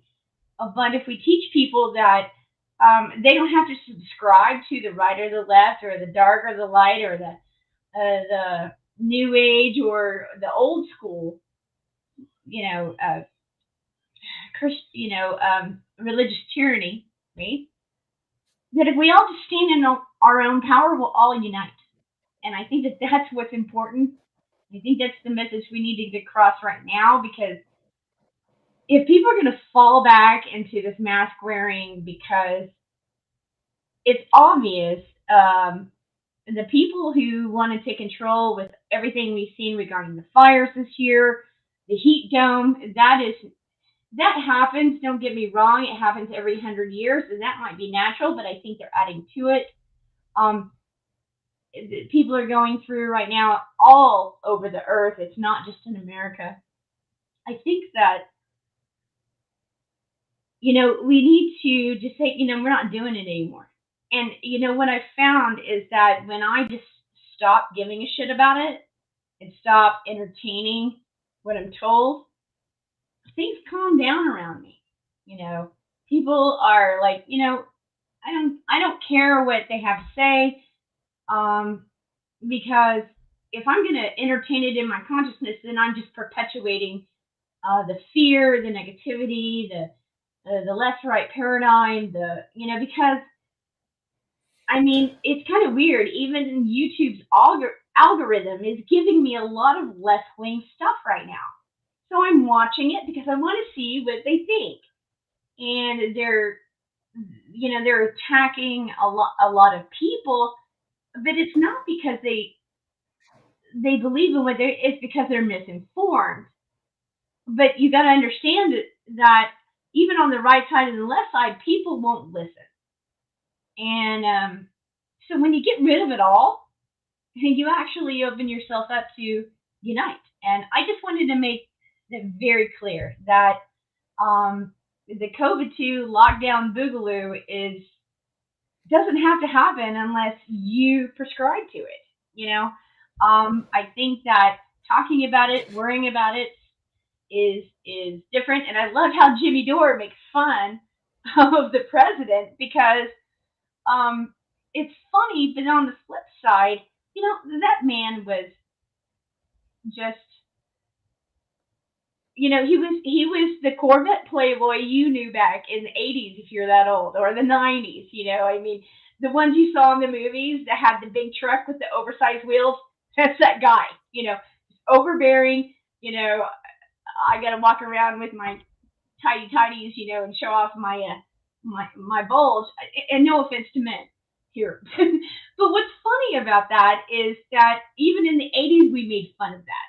You know, I mean, you saw it in Revenge of the Nerds. You saw that everywhere, and nobody was upset about it. They laughed at it. They laughed at the nerds. They laughed at the jocks. They laughed at all the weirdos. You know, and we have lost the ability to do that because evidently feelings paramount logic and well, reality. And I'm sorry, feelings don't trump reality. Feelings are a response to your reality, and it shows you where to go. And if you're in such a deep space that you don't have the tools, or you're not surrounded by people to, you know, change your reality that to where it envelops you for growth, then you're going to be enveloped for decay. And I feel for people who don't have that support system, so we need to be there for each other. And that's where we can unite and drop all the paradigms that the so-called media gives it. You got to remember, Edward Bernays was the father of media in the U.S., and of course the rest of the country followed. So, well, propaganda. Right. Follow propaganda. I'm going to yield there, and I thank you for letting me share. Yeah, no problem. We need to be able to draw attention to these things. You know, feeding into it is one thing, right? But being ignorant of it is equally as dangerous. And that's why we do episodes like this. That's why it's important to do so. Because if you're not looking at the problem, then you're kind of just got your head in the sand, and that problem's going to run. It's going to run over you. It's going to smush you right down like a, you know, the name of the equipment escapes me, like a steamroller. It's gonna squish you. So that's why it's important, you know, to be aware of these things. Otherwise, what can you really do when the problem comes a knocking at your door? But yeah, I mean, we don't want to get caught up in any sort of left-right paradigm. I don't subscribe to any sort of political ideology other than anarchism, under natural law. Really, if that's even a political ideology, I don't understand it as such. I understand it as the you know, the pushback against all political ideologies. You know, so as far as left right goes, we don't play team sports here. And so, like, the thing is that the bigger voices in media that are able to get coverage of these stories, they do play team sports, and that's a very unfortunate thing. So but yeah, I like a lot of the things that you said there, Angela, so thank you.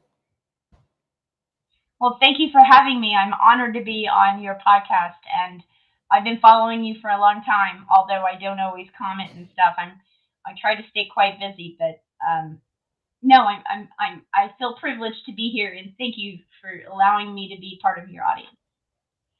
Oh no, you're cool. You're cool. Don't worry about it. The pleasure's all mine. Yeah, it's I wouldn't, you know, I would still be doing this even if no one was watching, but it definitely encourages to see some friendly faces and some you know, and to have some people like yourself and Jerry here. You guys show up all the time, and it's like, oh wow, you know, I got some wind in my sails thanks to you guys. So I appreciate it. And so I mean, I have another kind of story that I'd like to kind of get into if you guys are down. This past week, I think it was this past week, we'll find out in a minute.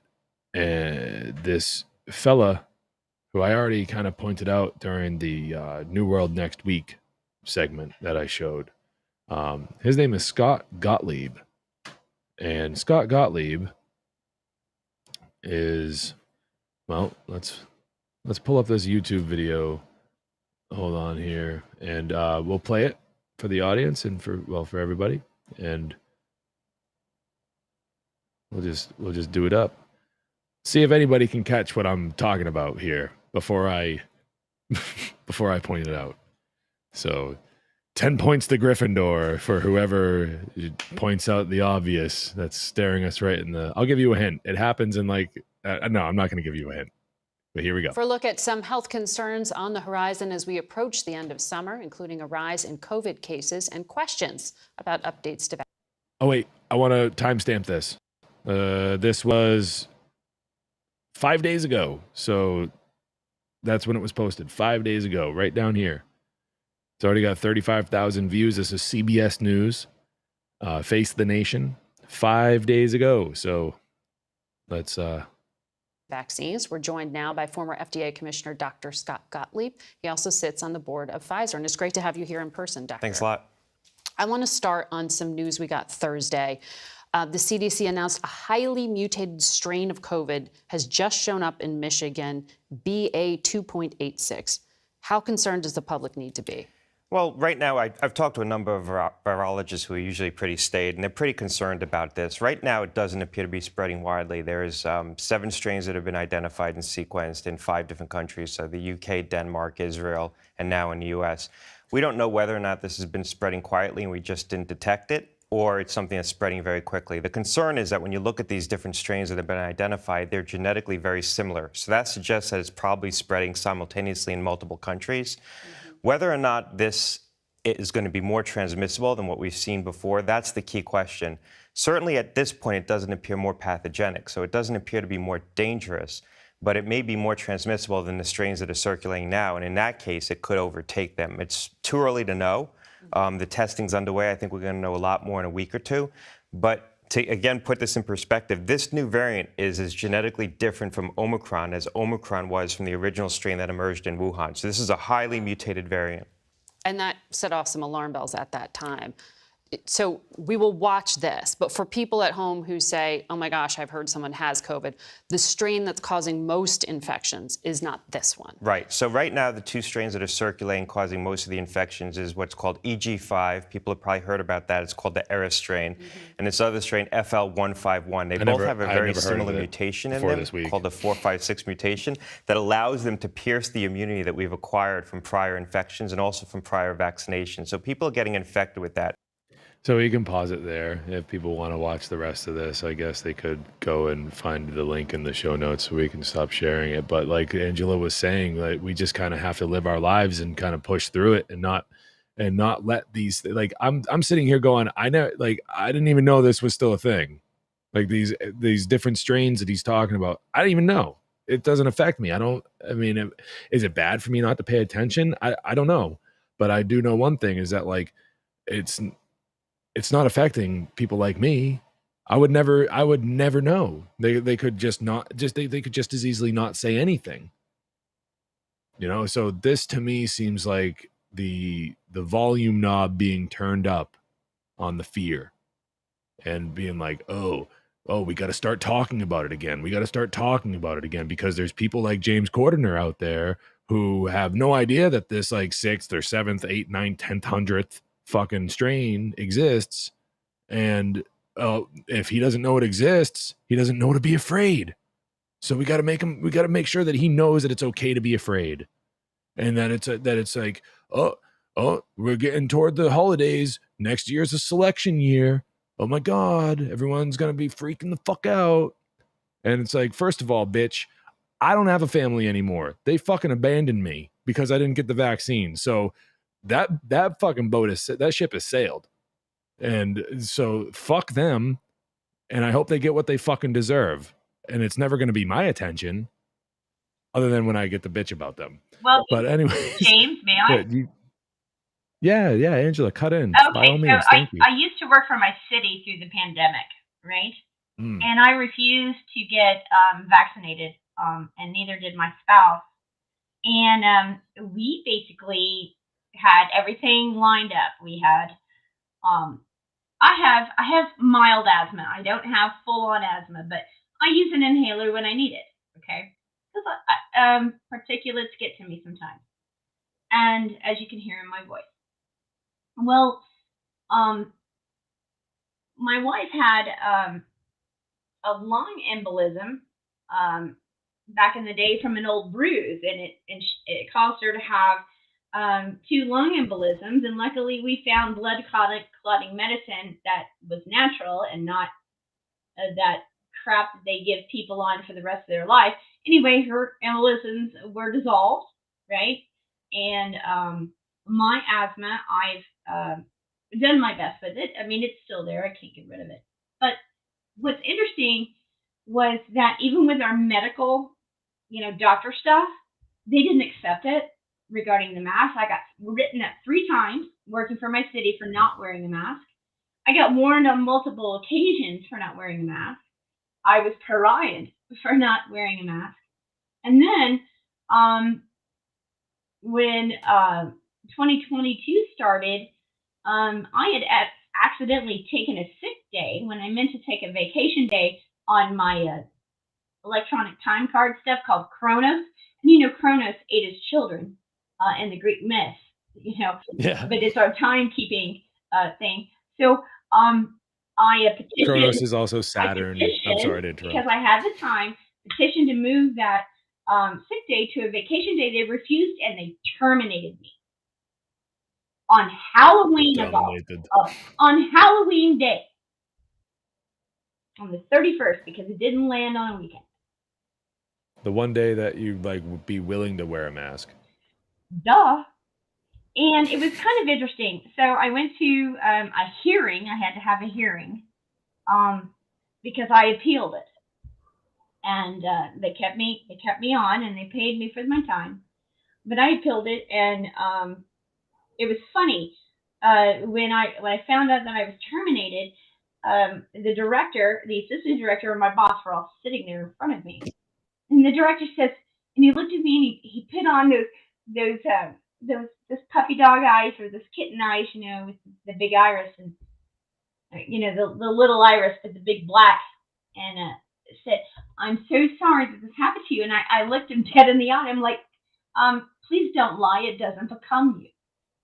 And then I looked at his assistant and was like, "It was nice to meet you." And then I looked at my boss, who did everything she could to help me, and I said, "It was nice to know you.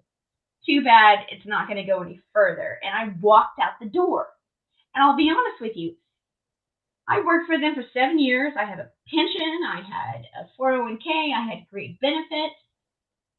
And it was the happiest day that I had in probably 5 years.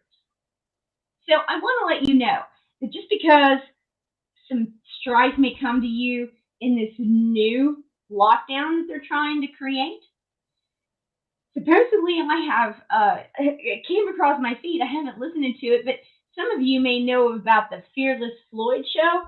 Been on YouTube since its inception. This guy is all about the law, and he's all about trust law and things like that. But he had a post that says that Texas, the governor, came out and said, come September 1st, there will be no mandates, no mask mandates, and no lockdowns in Texas. So you might want to follow up on that to give you some hope. And, since Texas is one of our largest states next to California, I think that it might be something that, we might get behind and share. All I know is that I'm not complying this time, and I'm not worried about what's going to happen to me. So, I stand in my power. I stand in your power. If we all come together, we can unite. And I thank you for letting me share. The important thing to really kind of remind ourselves is that the non-compliance is because they are using coercive measures in order to enact their authority over us. Sorry, let me rephrase that. Perceived authority over us. Quote, authority over us. They don't really have any authority over us. So they're trying to scare people into stepping in some sort of line. By the way, I just want to say, just about what my little rant earlier, I still have family members who get my back. Half my family abandoned me, and but the other half is still pretty cool. So shout out to those who share the last name I have with me. Shout out to all you people. You've always been real, and you understand personal choice, and I really love you guys. But to the rest of you people that don't have the same last name as me, y'all can go fuck yourselves. And I never want to see you again, and I never want you around my children again. So, and we're all happy. So, anyways, I'm very bitter toward that. I apologize, guys. But,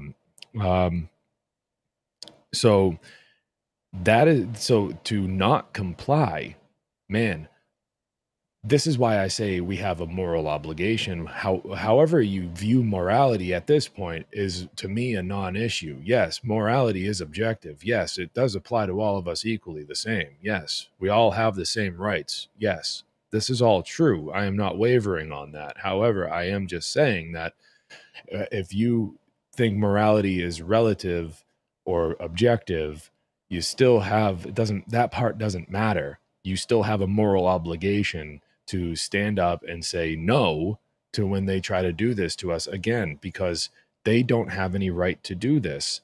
However, like, even if this sickness is real, we just heard that guy. Oh, by the way, did anyone in the chat, put it in the chat now. You got 10 seconds, counting down 10 seconds from now to put it in the chat. Did anyone catch what I was kind of hinting at before I played that last video of Scott Gottlieb on CBS talking about the strain? 5, 4, 3, 2, 1. He worked for the FDA. He was the commissioner of the FDA until 2019. He then became a board member at Pfizer. If you work for the FDA, the Food and Drug Administration, and then you get to go and be on the board of Pfizer, what do you think? What do you think, guys? Like, does that make sense? While he's on the FDA, he's doing that. Maybe he's doing backhanded things for, backdoor deals with Pfizer. And that's what proves his loyalty to a private organization such as Pfizer. So he can go and work for them and be on the board of Pfizer later on in his career. You think? So anyways, that's something that's interesting. They're throwing it right. They're throwing it right in your faces. This is like the truth, wide out, like in the wide open, and they're laughing at all of us, saying, look, we just told them on national television that nobody watches, by the way, but it's still national television, cable television, and no one seems to care. No one seems to go, wait a minute, that's weird. So anyways, that does it for the game show. Yeah. The game show portion of tonight's show. But we've pointed that out on A Hitchhiker's Guide to Truth before. I think a few weeks back we were talking about the three-letter organizations such as CIA, FBI, Department of Homeland Security, and so on and so forth, these intelligence agencies and the people that worked for them. And then when they're done working for the intelligence agencies, where do they go to work? They go to work for places like Twitter. They go to work for places like Facebook and other social media places. And they go to work for Google. They go to, and other places like that. So we got to be on our toes. You know what I mean? Like these people are just kind of,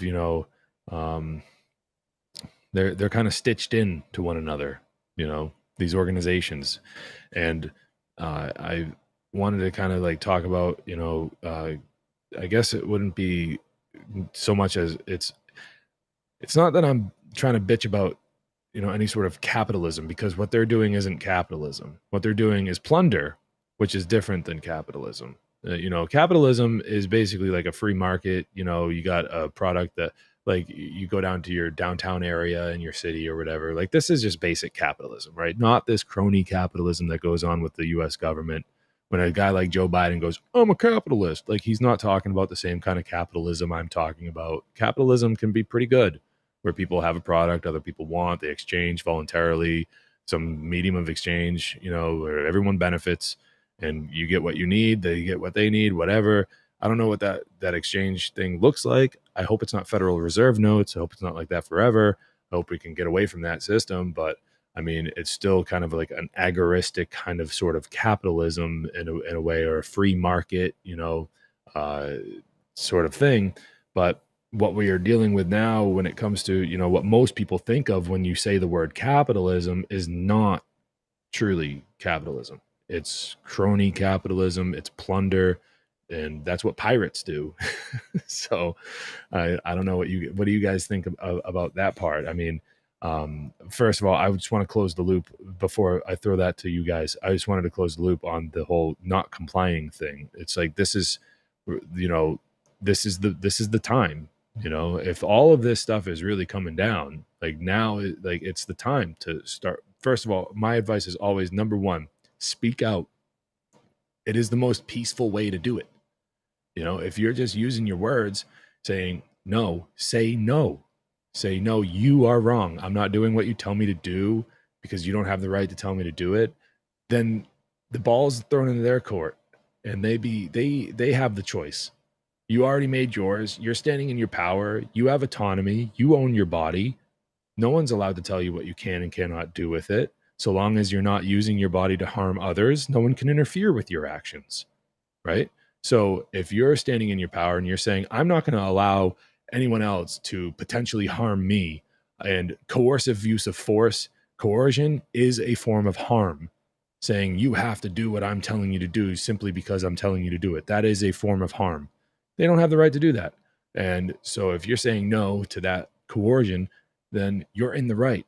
And then the ball's thrown back in their court. And if they want to step, that's backwards, by the way, natural law. Yeah. Is that a light bright? I haven't seen one of those since like 97. So what I was saying is that it's very important that you make your choices, you stand firm in them, and then when you toss the ball back into their court, what happens is that now they can choose the next steps. And if they start getting physical, then it's on. That's why I said at the beginning of the show, like I'm just gonna pretend like if my approach to it is, I'm not going to draw attention to myself other than I will be making sure that I lead by example. What I'm going to do is basically just, I don't know, act like it's not happening if it does come down to it. And then if somebody gets in my face about it, then you know what? I told a story a long time ago about one of the only real like negative encounters I had with anybody during the height of all of it, when I was in a grocery store and I wasn't wearing a mask, and I was waiting to get, some like, I don't know, something. And I was being respectful. I was like, oh, that guy's in the way. I got to get around him. I'm going to wait for him to get out of the way. Long story short, I don't have a mask on. He does. He turns around. He's like, oh, why aren't you wearing a mask? And like, I didn't talk to him or anything. And then he just like said, you should really be wearing a mask, my friend. And then I didn't say anything. And then he started calling me an asshole. And then I just kind of like smiled and walked away. That won't be the reaction I have this time. No, there's not going to be that smile and walk away. Be like, I'm just here to get my groceries and I'm leaving. That's not, nope. I gave people the benefit of the doubt before. I said they're afraid. I don't blame them. It's a very weird thing. I understand. I was like compassionate toward the people's fear. This time, not so much. Not going to happen. I will keep my mouth shut until somebody approaches me, but if they do, it's on. Like, it's on. I'm not going to tolerate it. Nope. On like Donkey Kong. On like ping pong. Yeah. Damn it. There was something I was going to ask you guys about, and now I forget. So what do you guys take it away? Well, one thing I wanted to mention when I first came on was that clip that you showed from Maui or Hawaii. I just felt this incredible disgust that I want to get on the record, because just complying with the police, telling them that they can't go to safety really, really bothered me. And I agree wholeheartedly that we should not comply. Hear, hear. You know, it's, and another thing, like, I'm glad that you brought that up, because this just kind of shows how, I guess I would actually want to handle this kind of more delicately, because the truth is I wasn't there. And the truth is I didn't see that with my own eyes. So I'm in the realm of belief here. And I'm not so rigidly skeptical to not understand that sort of thing can happen and most likely did. So with that being said, I would say that this shows that even in this day and age, these order followers are still the same heartless, brainless psychopaths that they've always been. And this should remind us all that these are the same people nationwide that will, if told, they will enforce whatever it is they're told to enforce. And that should be something that concerns us very, very greatly. And I for one, implore people to, again, use speech first. If you have the courage to go and talk to these people, go get their opinions on it. I would like to point everybody to the artoflibertyfoundation.org/thick red line project. Let me make sure that I got that correct, because that is Etienne de la Boissy squared, his project, his the Thick Red Line project. Would you drop that in the YouTube chat? That would be great. Yeah, I'm going to look it up right now. Make sure I got the link correct. And what this basically is hold on, I'm having trouble typing and speaking at the same time. What this is, what the heck? Oh wait, it's Art of Liberty, not the Art of Liberty. Sorry.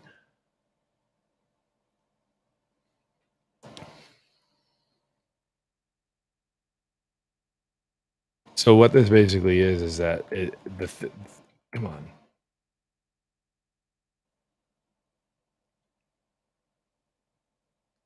Did I spell it correctly? Community outreach program. And it's not coming up at the moment, but but that's basically what it is. It's a community outreach program where, like, you go to your sheriff or whatever, and you basically, like, get them informed on how what they're doing, if they're enforcing these things, is incorrect, and that they shouldn't be doing it. And it's kind of like I wish I could pull it up so I could really talk about it. Art of Liberty Foundation. Art of Liberty Foundation.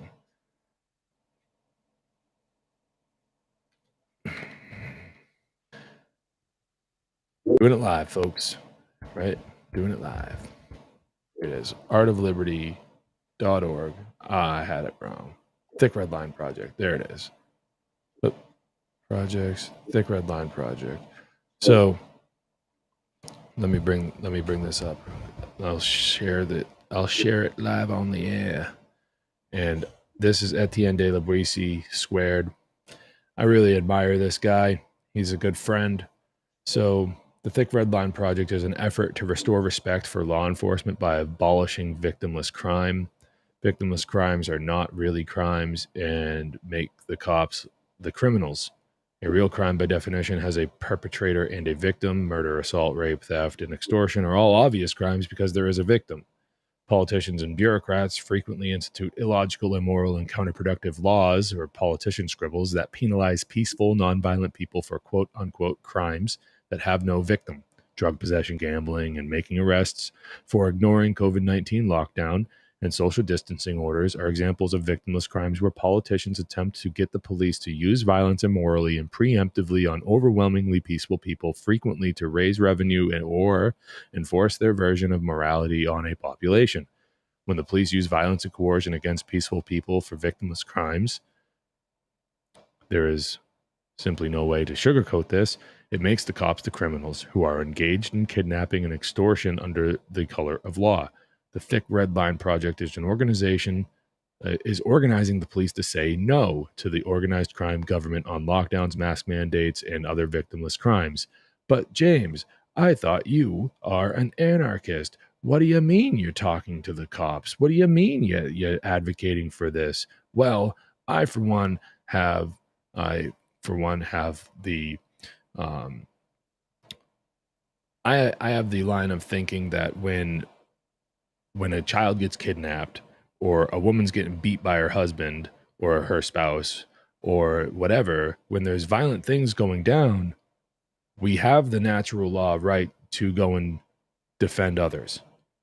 And if there's a group of, I don't necessarily support the police, but I do, however, would 100% back a group of people that are willing to put themselves in harm's way to protect other people that can't protect themselves.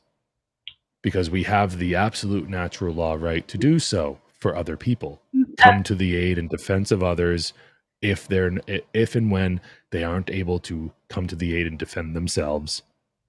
So when a kid gets kidnapped, or a woman's getting beat or raped, or something's going on like that, when one of these natural law rights is being transgressed upon, and we can defend ourselves or others, unfortunately, the police are paid for by taxation. It's involuntary. And who do you call? Angela, do you have something to say about that? I have a question for you and Jerry and you, James. So according to natural law, the only way we're allowed to take another life is in defense of ourselves or in defense of an innocent. Do you agree with that? Yeah, absolutely. Okay. What about you, Jerry? And I mean, like, I'm not just saying that offhanded. Like, no, I mean that. Oh, like, I do absolutely. Too. I do too. And I wanted to know what Jerry thought. Yeah, I agree. Okay. Yeah, absolutely. Because if you come upon someone who is innocent and someone else is being brutal toward them. Now, there are things that you can admonish that person, beat that person, not kill them, even maim them where you didn't take their life, to say, you're not allowed to do that. I agree with that as well. But I totally agree that if, I come up on some 280-pound black man raping a 14-year-old, I'm going to take his life if I have the means. So, yeah. And if I sit in prison for the rest of my life, it's because of I find all life sacred, and that's just not. I've gotten so sacred that I throw spiders. I call them speeders, but I throw spiders and other things that I don't like out the door. I won't kill them anymore. I will actually find a way to trap them and send them back outside. So, and I've got a male cat who brings me dead birds, because he thinks I'm a bad hunter. But it's actually a term of endearment in them. But I don't admonish him for that. But what I will do is say a prayer for the bird that died, and throw him wherever I can dispose of him. But it's never in the trash. I never put anything in the trash if I don't have to. I always either bury it or throw it back in nature. You might consider that in your daily life.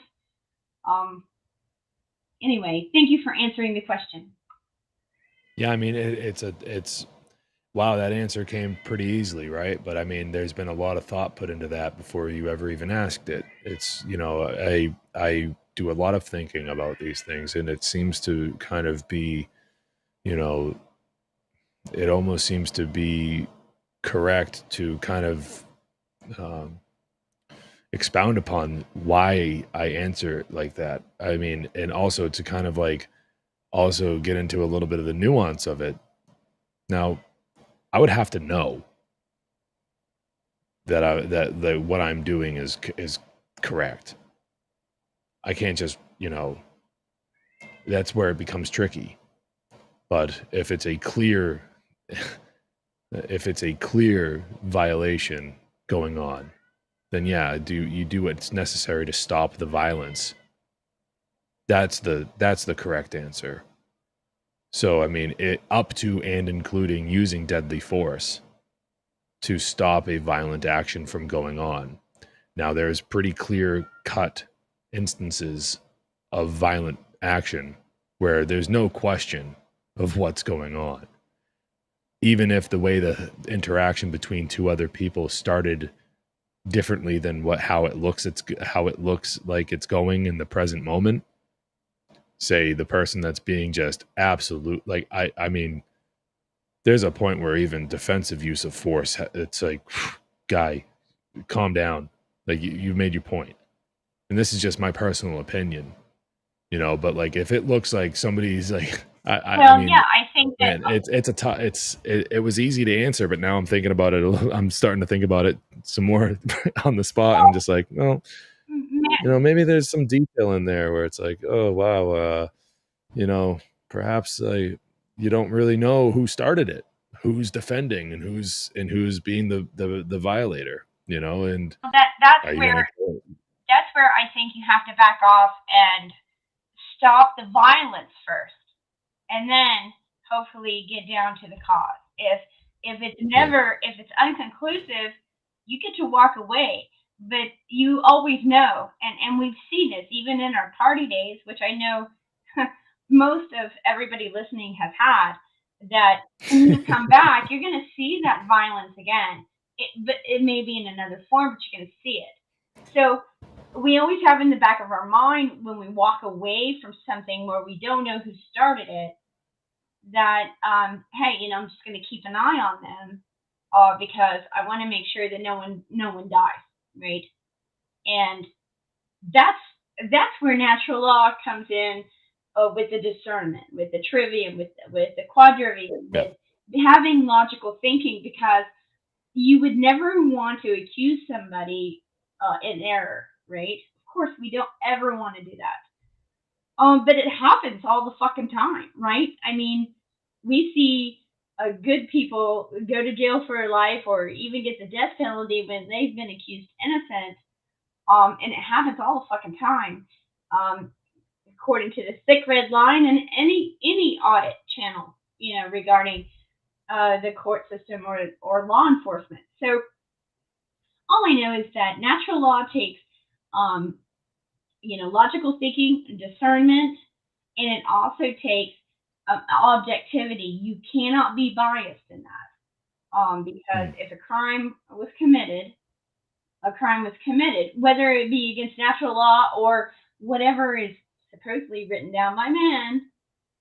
You've got to follow, this realm. We're in a realm here. It's not like a kingdom realm. It's a realm of subjectivity against the objectiveness of spirit, because when we're in our spirit, when we're centered and loving, this world doesn't exist, right? And we're in our mode, we're in our true nature. But this whole construct is built to be neutral around it so that people can build whatever they want. And I think that's why we're seeing the tyranny, because we've lost our ability to be objective, we've lost our critical thinking, and we've also lost our ability to question properly and understand the answer is never emotional. It's always based in the reality of our construct and based on spiritual principles. And I don't throw religion into that at all. I throw objective reasoning into that, because everybody in their heart knows that every religion on earth, their number one thing is to seek the highest form of love. However, they all take different paths to get there. But then on the flip side, when you compare them all, many of them don't seek love at all. So you're going to find all kinds of ways where you'll fall away from that, and you'll fall away from this. Maybe you don't want to meditate all your life. Well, you don't have to. the beauty of it is that it's within you. Whatever you find the way to become loving and objective, then you're going to unite with others that are in the same thought process or consciousness, rather. And I don't want to go into the new age, but it's true. And that's why I keep coming to James, because I feel that that's where he is. You know, he leads his life. He's all about family. He's all about freedom. And he's all about being objective and critical thinking about the world. And I find you amazing, James, and I so thank you for allowing me to be on your show. Thank you. Well, you're welcome. And, you know, like, it's where my own personal life has led me is to understand that we're all sharing this space together. There's an objective reality that we all share together. And our actions here, they do have an effect on other people, you know, and it doesn't necessarily always mean your next door neighbor. You know, there's consequences for every action. And you know what? Like, you're not always going to be the one to feel those consequences. So, I mean, yeah, you got to be careful. You don't want to go around just, you know, so blind that like you don't understand that other people are going to be affected by you. How many people do you see on your daily ongoings that just like, they're just absolutely just wrapped up in their own bullshit? You know, we all find ourselves periodically being like, oh my God, like I got these things or these tasks I need to get done. Like the world's affecting me. Like, and you know, that's what I mean by other people's actions now are affecting you. Just as your actions can affect others, and you're facing the consequences for others' actions, just as others are facing the consequences of yours. So that's when you get wrapped up and you're like, oh my God, I'm not in control. And that's okay. You know, it's okay to embrace the chaos, because that's a very important component of how this place is built. But it's also like, you know what? Like, you got to be able to slow down, take a deep breath, and realize that your actions are the only ones that are going to get you out of that chaos and into something a little bit more stable for a time being until the chaos it's like entropy has a way of bubbling up. Yeah. You know, and it's a perfectly natural part of life. Is this entropy has a way of bubbling up every now and again. It's what you do when you're faced with that makes the difference. Do you cave? Do you give in? Oh my God, I don't know what to do. Or do you go, hey, you know, this, I hate to bring it to like kind of a biblical thing or like a religious thing, because I'm not a religionist at all. But I mean, sometimes you gotta understand that these stories were written as like kind of like a time capsule in itself of old ways that people figured out when they didn't have the science and the technology that we have today, ways to kind of understand how nature works and our place within it, and how our interaction with nature itself, the way that relationship kind of emulsifies, and the product of that emulsification. And what they came up with was this very simple saying that this too shall pass. And we're going to have to figure out a way to kind of cope in the meantime, so we don't get just completely just overcome with grief and emotion and give in to the chaos. Instead, we find a way to navigate through it, and we figure out a way to and it's going to make us stronger. See, like, I grew up watching this cartoon. Maybe other people my age also grew up watching it. It's called Dragon Ball Z. Okay. And it's an anime, and it's written by Akira Toriyama. And he came up with this idea of creating this like alien humanoid race that has a tail like a monkey and turns into a giant ape. It's all based off of the Great Journey West.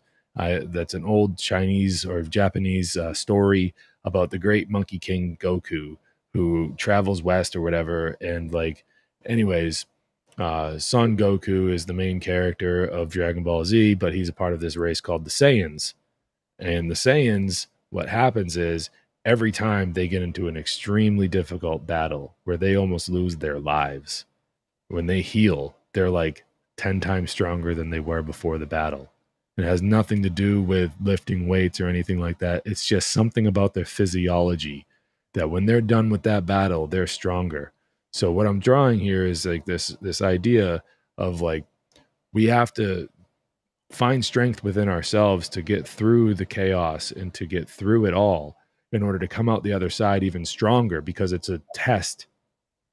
It's a test from nature itself, because this is the part of natural law of correspondence and cause and effect, how these things stack on top of each other. The principles of natural law, they compound and stack on top of each other. They all work together as one big puzzle piece. I'm sorry, not one big puzzle piece, but pieces of a puzzle. And when we have cause and effect and the way that it all affects one another, the thing I said before about my actions, you're feeling the consequences, and blah, blah, blah, the give and take of the whole thing. This is what creates testing ground. The chaos that we all have to deal with, this is the testing ground. And the way that you deal with it, if you choose with your own free will to face the fear and to stare it down and say, not today, okay, I'm going to let you have it for a second. It's like that litany of fear from Dune, right? And I'll pull it up right now because I have it. And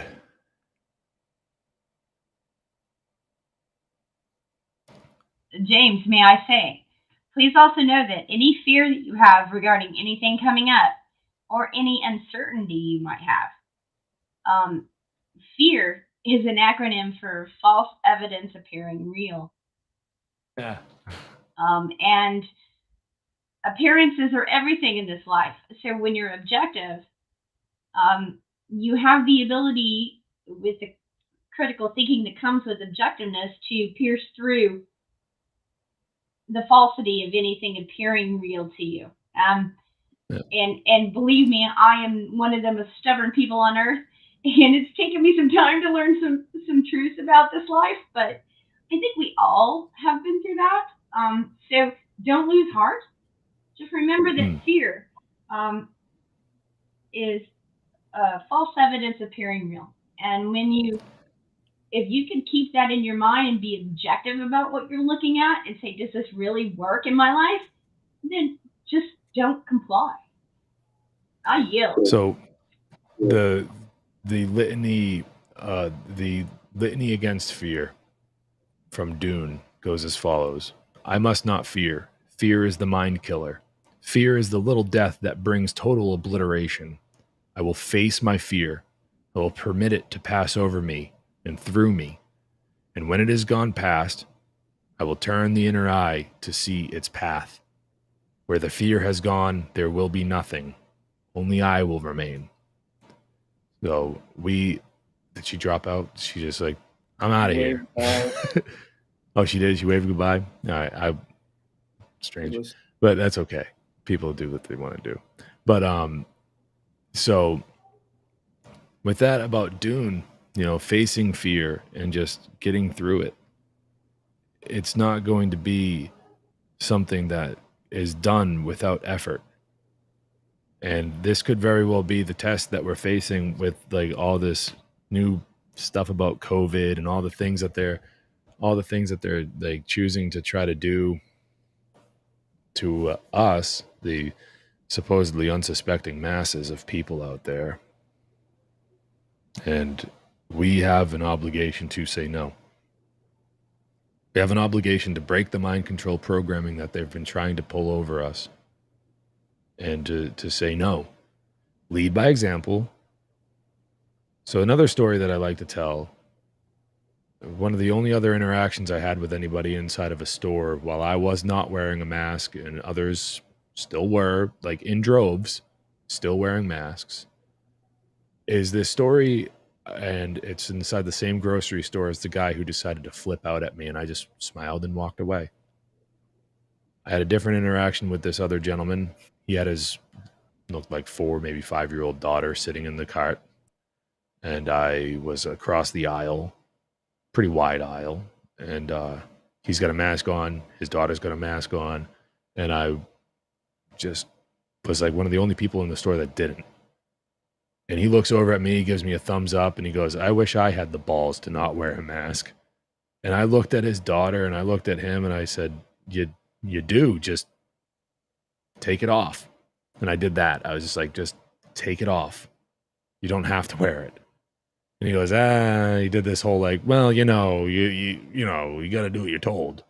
Like, I'm not doing what everyone else is being told. Is anyone tackling me to the ground right now and spraying me with mace or tasing me? No. Just as easy as it was for me to walk into the store and not wear the fucking thing on my face, it's just as easy for everybody else. You know, and if you're sick, stay home with anything, right? Whatever. But it's just a matter of realizing that it's your, like, each individual's choice is what makes up the aggregate choice. And each of us has a responsibility to realize that our choice and what we do next with this coming fear campaign, our choice is going to have an impact on how well others are able to make choices for themselves. If you comply with this madness, you're doing nothing but making it harder for the people that realize that personal choice and personal bodily autonomy is the paramount right of any human being. In fact, you could even wrap the animal kingdom up in that as well, but they're not the ones having to wear masks because of COVID. And they're, you know, so this is what I'm saying. This is why I'm saying it. Like, because, you know, we have to understand that enough is enough and that we can't let it happen again. So we have to have some strength here. Pull through.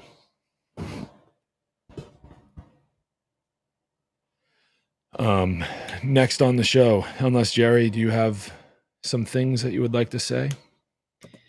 Gotta have strength like Goku. Go to Super Saiyan, dude.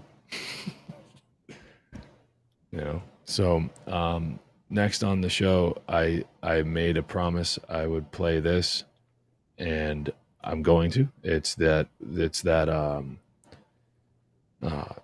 video from Truth Stream Media, and this will probably be the last thing that I play tonight. I'm not going to go all night tonight. I just don't want to. So unless it just happens that way. But I don't think I plan on it. So, I mean, we'll probably play this. Well, we're going to watch it in its entirety. It is a video that is 29 minutes long.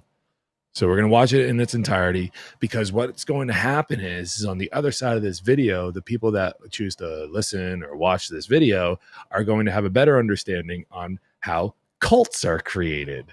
And you're going to have to ask yourself a very serious question of whether or not you are in a cult. And this doesn't have to do with just scientism, but maybe is the government a cult? Is complying with them being a part of a cult? Are you a cult of order followers? So this is the context in which I'd like people to watch this video, you know. So yeah, let's play it. The characteristics of cults from Truth Stream Media.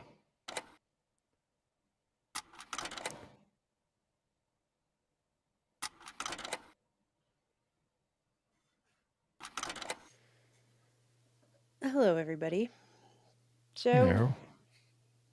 Here we are at the tail end of the dumpster fire that is 2020. And I don't know how you guys are doing out there. Hopefully well. Hopefully you're staying warm and rational.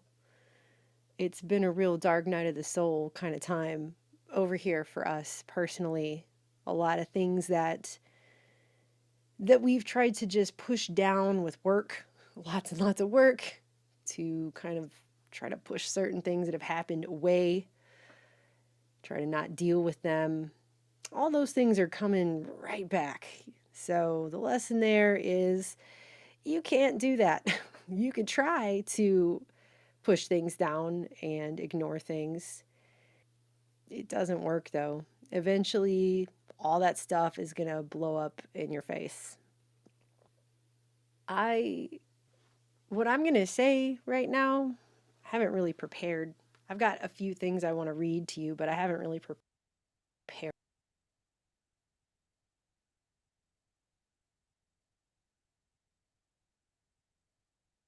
a whole thing here.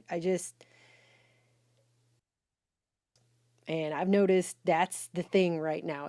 If your label is so they can put you a requisite box in their head, they get really angry at you. I've noticed that lately. Sadly, some of the most hateful messages I've received lately are from supposed Christians. Extremely sad because I don't. It's like people are becoming monsters. It's like people are becoming shadow versions of themselves, and they don't even realize the behaviors they're engaged in, the level of extreme emotion that is coming out. All of this is stopping their ability to think critically about the things that they're calling for right now, the things they're saying.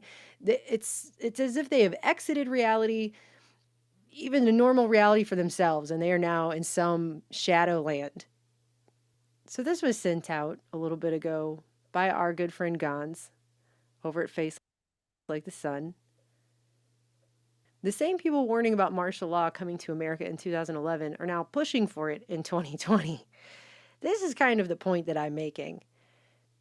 Gons has always earned our respect because he has not wavered against his own principles, at least not in the time since we have known him, which has been for many years now.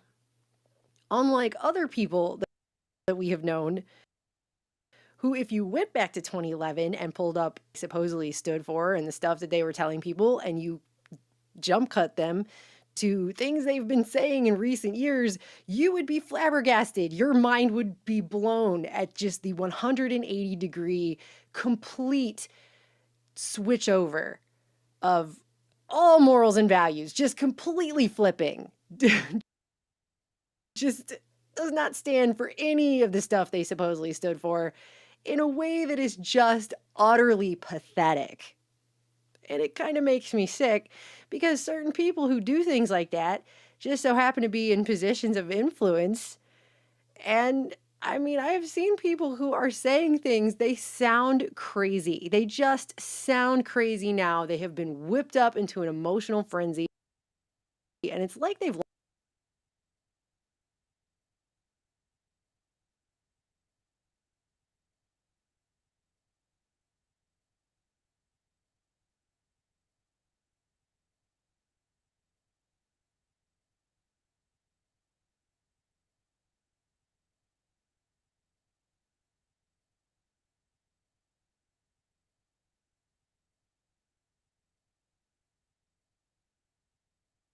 lost their minds. So I thought a self-help group, a religious movement, a political organization. That's right. Let's say that one more time. A political organization. They change so gradually. By the time you realize you're entrapped, and almost everybody does, you can't figure a safe way back out. So people aren't joining cults. They think they're joining something else at first, something that they believe in. And it's not willed, ignorant people who end up in cults either. Many people who are actually just looking for answers that they haven't been able to find in the realm of what would be considered normal society.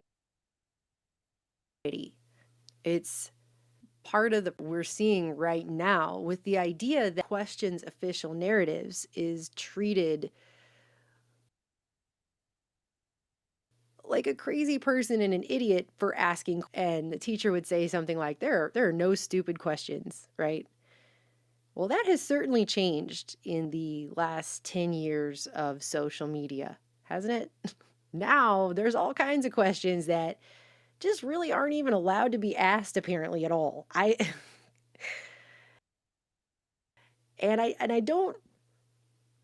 really don't know what these people expect when you do that, because what you're actually doing is you're pushing that segment of society towards more extreme.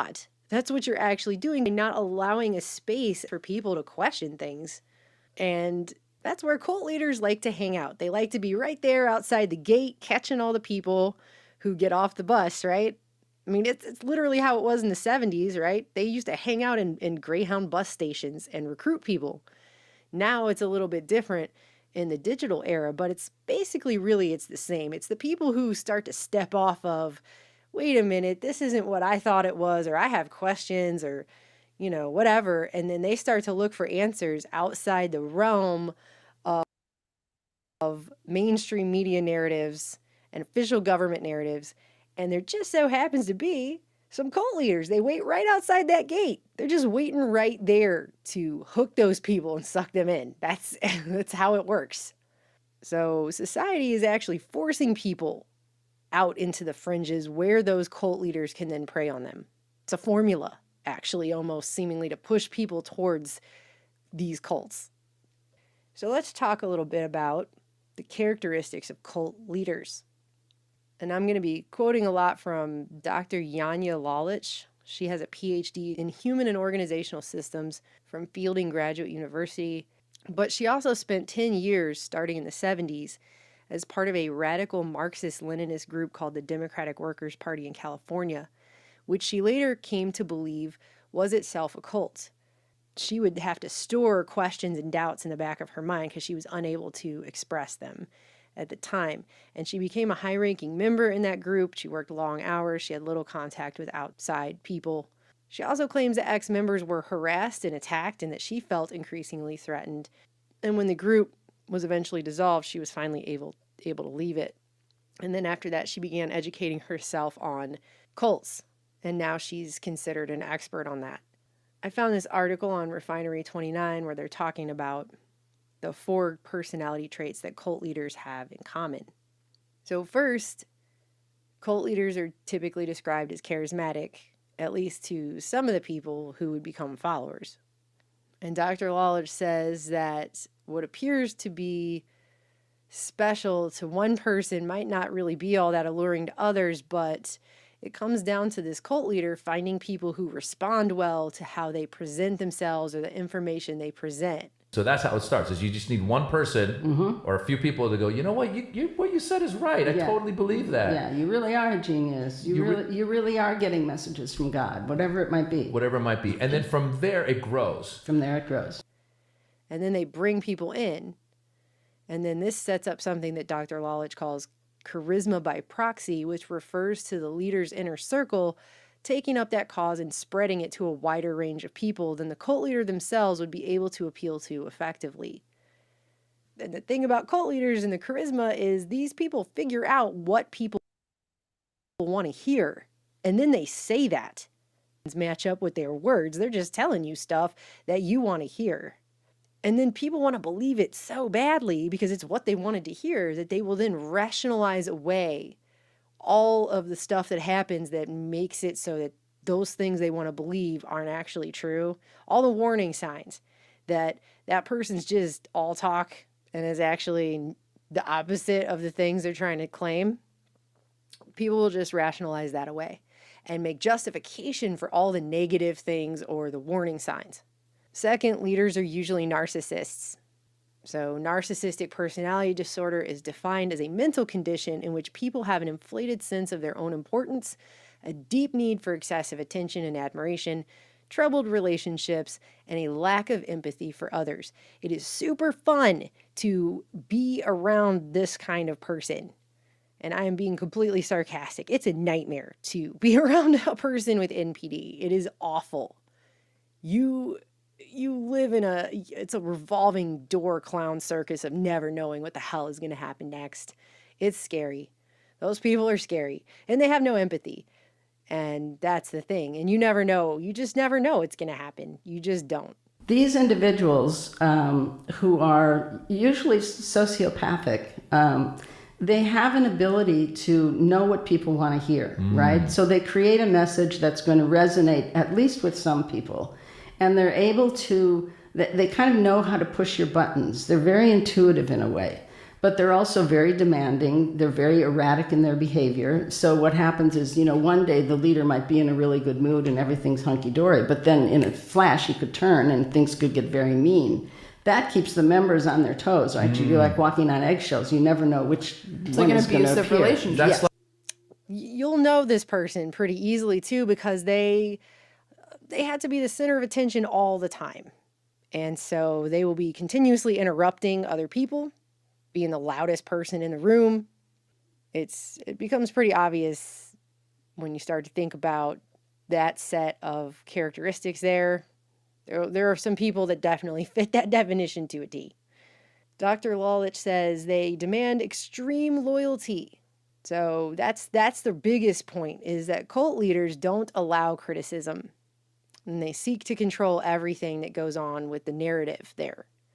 And because they're driven by their ego, ultimately, they believe they have a right to make those demands, she says. And they also tend to usually make things about themselves. And they're constantly having to say things like, I'm a good person, I'm a good person. It reminds me very much of whenever I was a kid and our car broke down off the side of the highway one time. My mom's truck was always breaking down, and this guy pulled over to give us a ride, which, it was the highway, so we actually really needed the ride. But he goes, come on, get in. You can trust me. And something about the way he said that, we were like, no, thanks. We'd rather walk. Because there was nothing about saying you could trust me that made him sound trustworthy. In fact, it sounded completely disingenuous the way he said it. Like, why, shouldn't that just be a given that we should be able to trust you? Why you got to say it like that? It was really creepy. And it's kind of like that. They'll constantly refer to themselves as a hero. I'm a hero. I'm the biggest hero in the room. I got a hero degree on the wall. My t-shirt says hero. There's a star on it. I mean, that kind of thing. If you have to constantly talk about what a good person you are, something's not right, okay? Because if you're a good person, people will just know that. They don't need you to tell them that all the time. They don't need you to say, I'm a hero, I'm a hero, I'm a hero. If that guy's a hero, people will know they're a hero. They won't need to say it all the time. And that leads to kind of the next point, which is that these people can't do anything wrong. You're not allowed to criticize them. These cult leader people. Like, it doesn't matter how valid your points might be or your concerns, or like, hey, wait a minute, you said this, but your actions aren't really matching up with the things you said. No, that's not allowed. Criticism of any kind is not tolerated. These people will deflect the criticism, and then they'll argue on top of that anyone who does criticize them is actually persecuting them. In fact, anything they do wrong is never their fault ever, because they can't actually do anything wrong. As previously said, they're good people, right? So they can't ever do anything wrong, even though we obviously know everyone's fallible, and it's ridiculous for people who claim that they're just the greatest hero that ever lived and they never do anything wrong. But anyone who points out something they have done wrong is obviously just persecuting him. Case closed. And that's it. And it's meant to shut down critical thought. Critical thought is not encouraged by these people at all. No questions allowed, no critical thought. It's just not part of the process. So in this way, you enter into a worldview that is being run in a completely authoritarian way without any real accountability, because there can't be. There can't be any questions and there can't be any criticism. And third, these people are unpredictable. They have erratic behavior. One of the things we talked about was the cult of personality. Mm-hmm. Cult of personality, he would say, is where you love the guy or girl and you fear them. Yes, absolutely. It's both. And the purpose of that, coming in one day and being nice and coming in the next day and being a psycho, the purpose of doing that kind of thing is to enable that person to maintain a power imbalance, keep everyone walking on eggshells. It gives that person control over the situation. Dr. Lalich says, you don't know if he's going to come in as a raging bull or as a sweet seducer, adding that this tactic is a surefire way to keep everyone on edge with a desire to please the leader. And finally, once these people have established their movement and gotten a taste of power, most cult leaders develop a clear motivating force behind their actions, be it political status, be it money.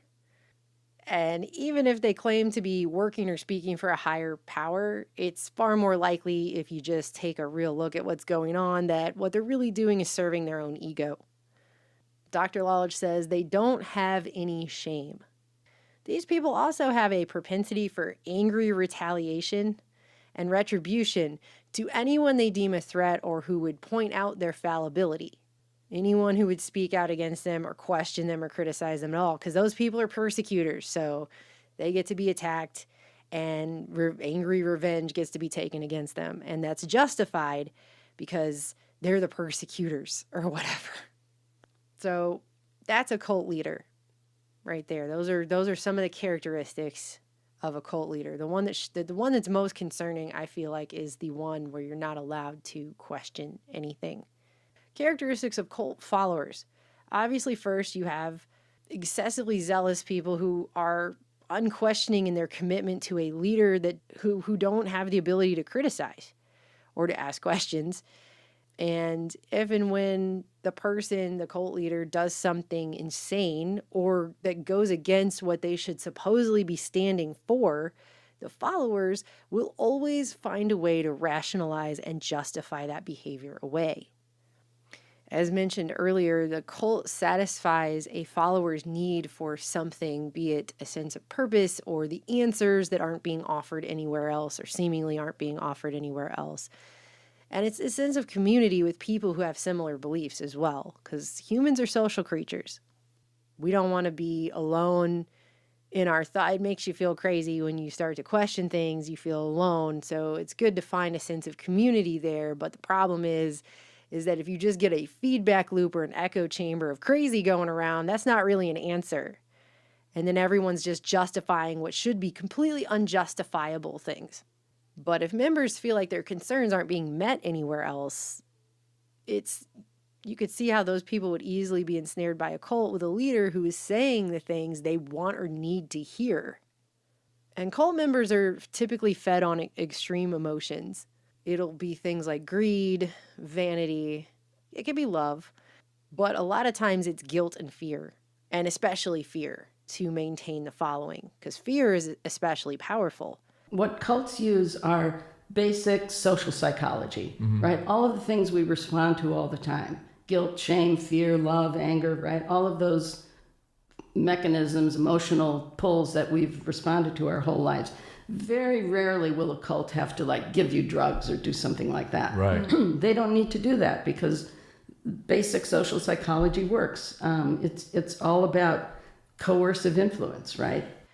And it creates a distortion of reality that is necessary to keep people hooked in and buying into these narratives and going along with these things.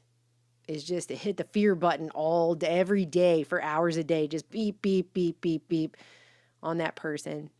Because arousing intense emotions is a way cults inculcate their dogma. Whatever their dogma is, whatever the things are that the people in the cults are expected to believe in without question or criticism.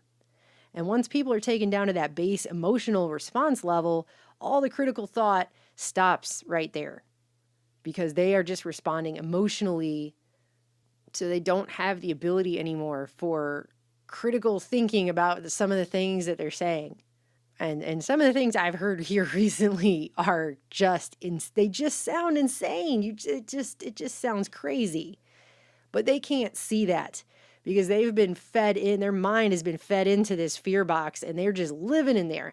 And so they're just justifying all kinds of things that 10 years ago, the same person probably never would have said or believed in or justified or rationalized away. Now they're actually calling for things. It's crazy. It's so crazy. And so what you've got is a situation where these people are put into this echo chamber. They're just hearing the same stuff over and over and over. It's pushing that constant fear button. Your brain, as I've said in previous videos, your brain puts out hormones when you're in a constant state of fear and anxiety, even if it's low level fear and anxiety, that your body becomes addicted to. You could actually become addicted to fear. And people don't even realize that. That's the problem with a lot of this, is people don't realize a lot of these things until it's already happening to them. The people become dependent on this person's analysis And they are seemingly unable to think independently from that or to analyze situations without that person's input or what that person is saying. And they become hyper pro that agenda and spreading the message of that without really thinking about probably half of what they're even actually saying. And these people also become increasingly isolated from their family and friends because the family and friends aren't demonstrating an interest in that agenda. So then it's like, well, you guys just don't get it. So the person becomes increasingly more isolated into the world of this cult, essentially, and the cult leader's view on everything. And everyone else who says anything negative, of course, back to the persecution thing. So those people are just out, basically. And again, anything that cult leader does is justified, no matter how ridiculous it is, no matter how antithetical to the person's own belief systems it is, no matter how harmful it is, no matter how obviously corrupt it is, it's always going to be justified away somehow and explained away and rationalized. As the screw gets turned a little more and a little more, they become just indoctrinated into this single black and white view of reality, and they refuse to even entertain anything that doesn't agree with that constructed worldview, even if the things that you're trying to say to these people have merit and make sense. They will immediately just flick that away because it's bouncing off of this wall that's been created around their brain, around their mind of reality, because they want to believe so badly in the message of the dear leader.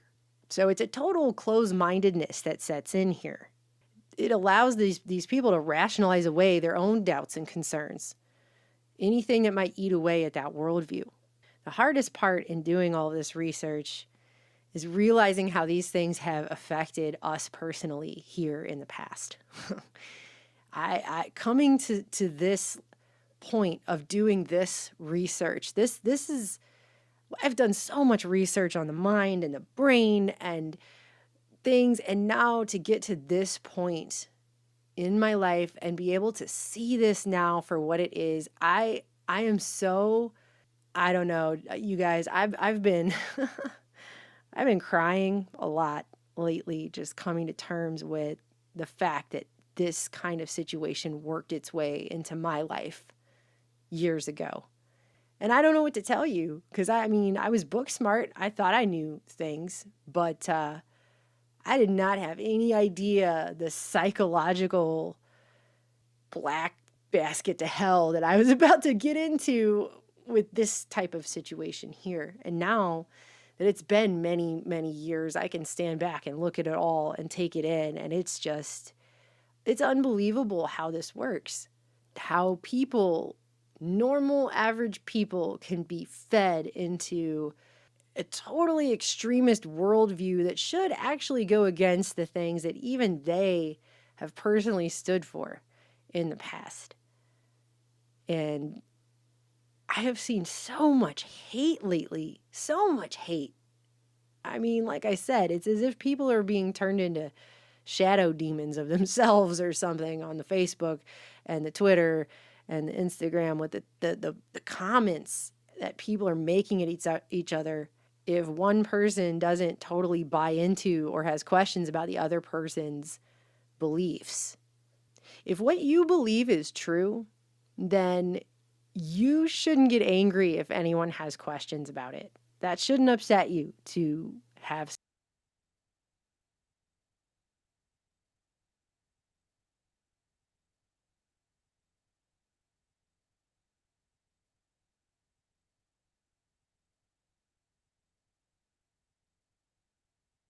someone question you. Because if what you believe is just true, and type that stuff to someone, I mean, somehow that you behaved that way. I don't know. My mama raised me better than that.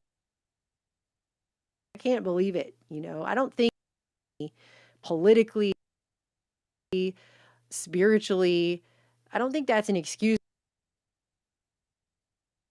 like they're subhuman. I think that's awful. And it's a terrible way to treat people. The closed-mindedness and some of the stuff that's just in full-on display in the 20 is just, it's really sick. And it makes me really feel bad for people because division and hyper-partisanism, it's not going to help any of us in the future.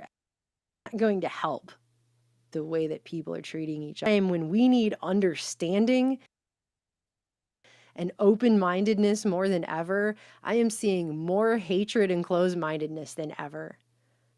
I don't know what people are becoming out there, but I think everyone needs to take a good hard look at themselves and think about some of this, because I have seen more cult-like behavior out of people than maybe ever in my lifetime. I don't know.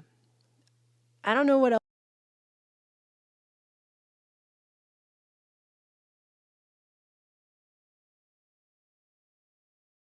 else to say, because I'm trigger words is going to trigger these people.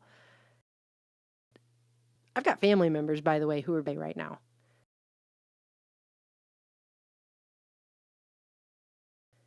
Like, it's scary to watch a person change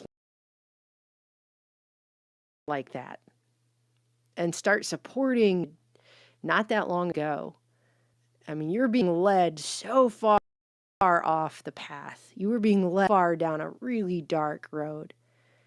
And I just hope that people can think about some of this stuff, because the way that some of these people are acting, they're acting like they've been sucked into a cult, and there are people that are acting like total full-on cult leaders, and there's just no really other way to describe it. And to try and downplay that is actually to do an injustice. Anyway, stay safe out there, stay sane. I'll talk to you guys later. The best thing is... Whoops. I cut it off there a little early, but gives you guys an opportunity to go and check that video out for yourselves. The link's in the show notes. We're going to draw it to a close here. It's been a really good show this evening. Thank you all for being in the chat. Really appreciate it. Thank you for showing your support. It really helps. So, and thank you to Jerry and Angela for showing up, calling in, being a part of the discussion. Really appreciate you guys and your input. If you would like and subscribe, then that helps beat the algorithms. You know, it helps kind of combat the censorship a little bit. So, you know, do that or not, whatever. I'm going to continue. So I'm gonna hop off the stream here, and we're gonna call it a night. So with that being said, you know, here at A Hitchhiker's Guide to Truth, we try to have a good. No. You guys are good in the chat. Don't worry about it. You interrupt in the chat all you want. You have every right to chat away over there, but you know. Here at A Hitchhiker's Guide to Truth, we really try to fight for what's right. We really try to do the right thing, you know, not because maybe anyone's looking, but just because it's the right thing to do. And, you know, I gotta say, you know, the name of this show is A Hitchhiker's Guide to Truth.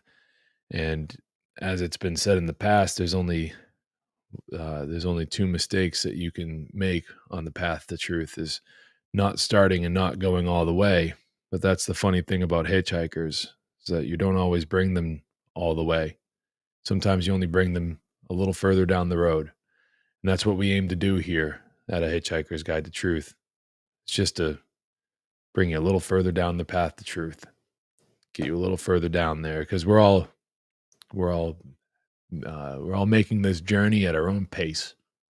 And I implore you to do the right thing no matter what, and not because you expect to get some sort of reward out of it. don't do it just because somebody might be looking. You do the right thing simply because it's the right thing to do. I love you all. And with that being said, we're going to have Joe Murray play us out. And I'll catch you guys next week.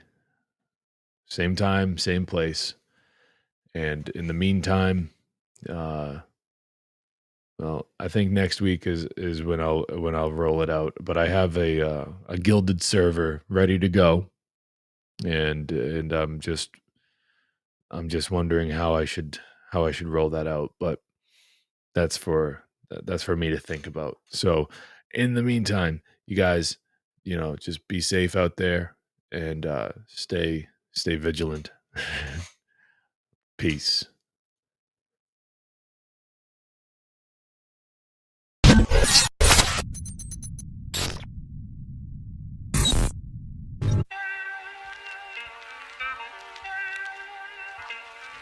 Because there's a handful of people actually run everything. That's true. It's provable. Not conspiracy. It's all about control. To them we just cattle, numbers, battling each other while they creeping in the shadows, scheming, plotting, clocking your every move, locked in your mind, brainwashed until it's rocking. Got the population operating as they want them, symbolically mocking them, thinking nothing can stop them. So open your eyes to the lies of the evil, the poison in the minds and the lives of your people. And every time they lead you down a line to deceive you, and by then it's always too late to see through the veil that they hide behind, cause your third eye is blind. Better take a stand, we running out of time. Ain't nobody coming to save us, fuck what you had in mind. Arm yourself with the truth and jump behind the battle line. Can we turn it around? Yeah, it's possible. Divided we'll all fall, but united we're unstoppable. This is for the world, this is for the masses, attached to the strings being pulled by puppet masters. This is for the youth, searching for the proof, keep on looking for the clues, I'll provide you with some truth. This is for the ones waking up from the spell, beginning to discover themselves. Yeah, this is for the youth, searching for the truth, keep on looking for the clues, I'll provide you with some proof. This is for the world.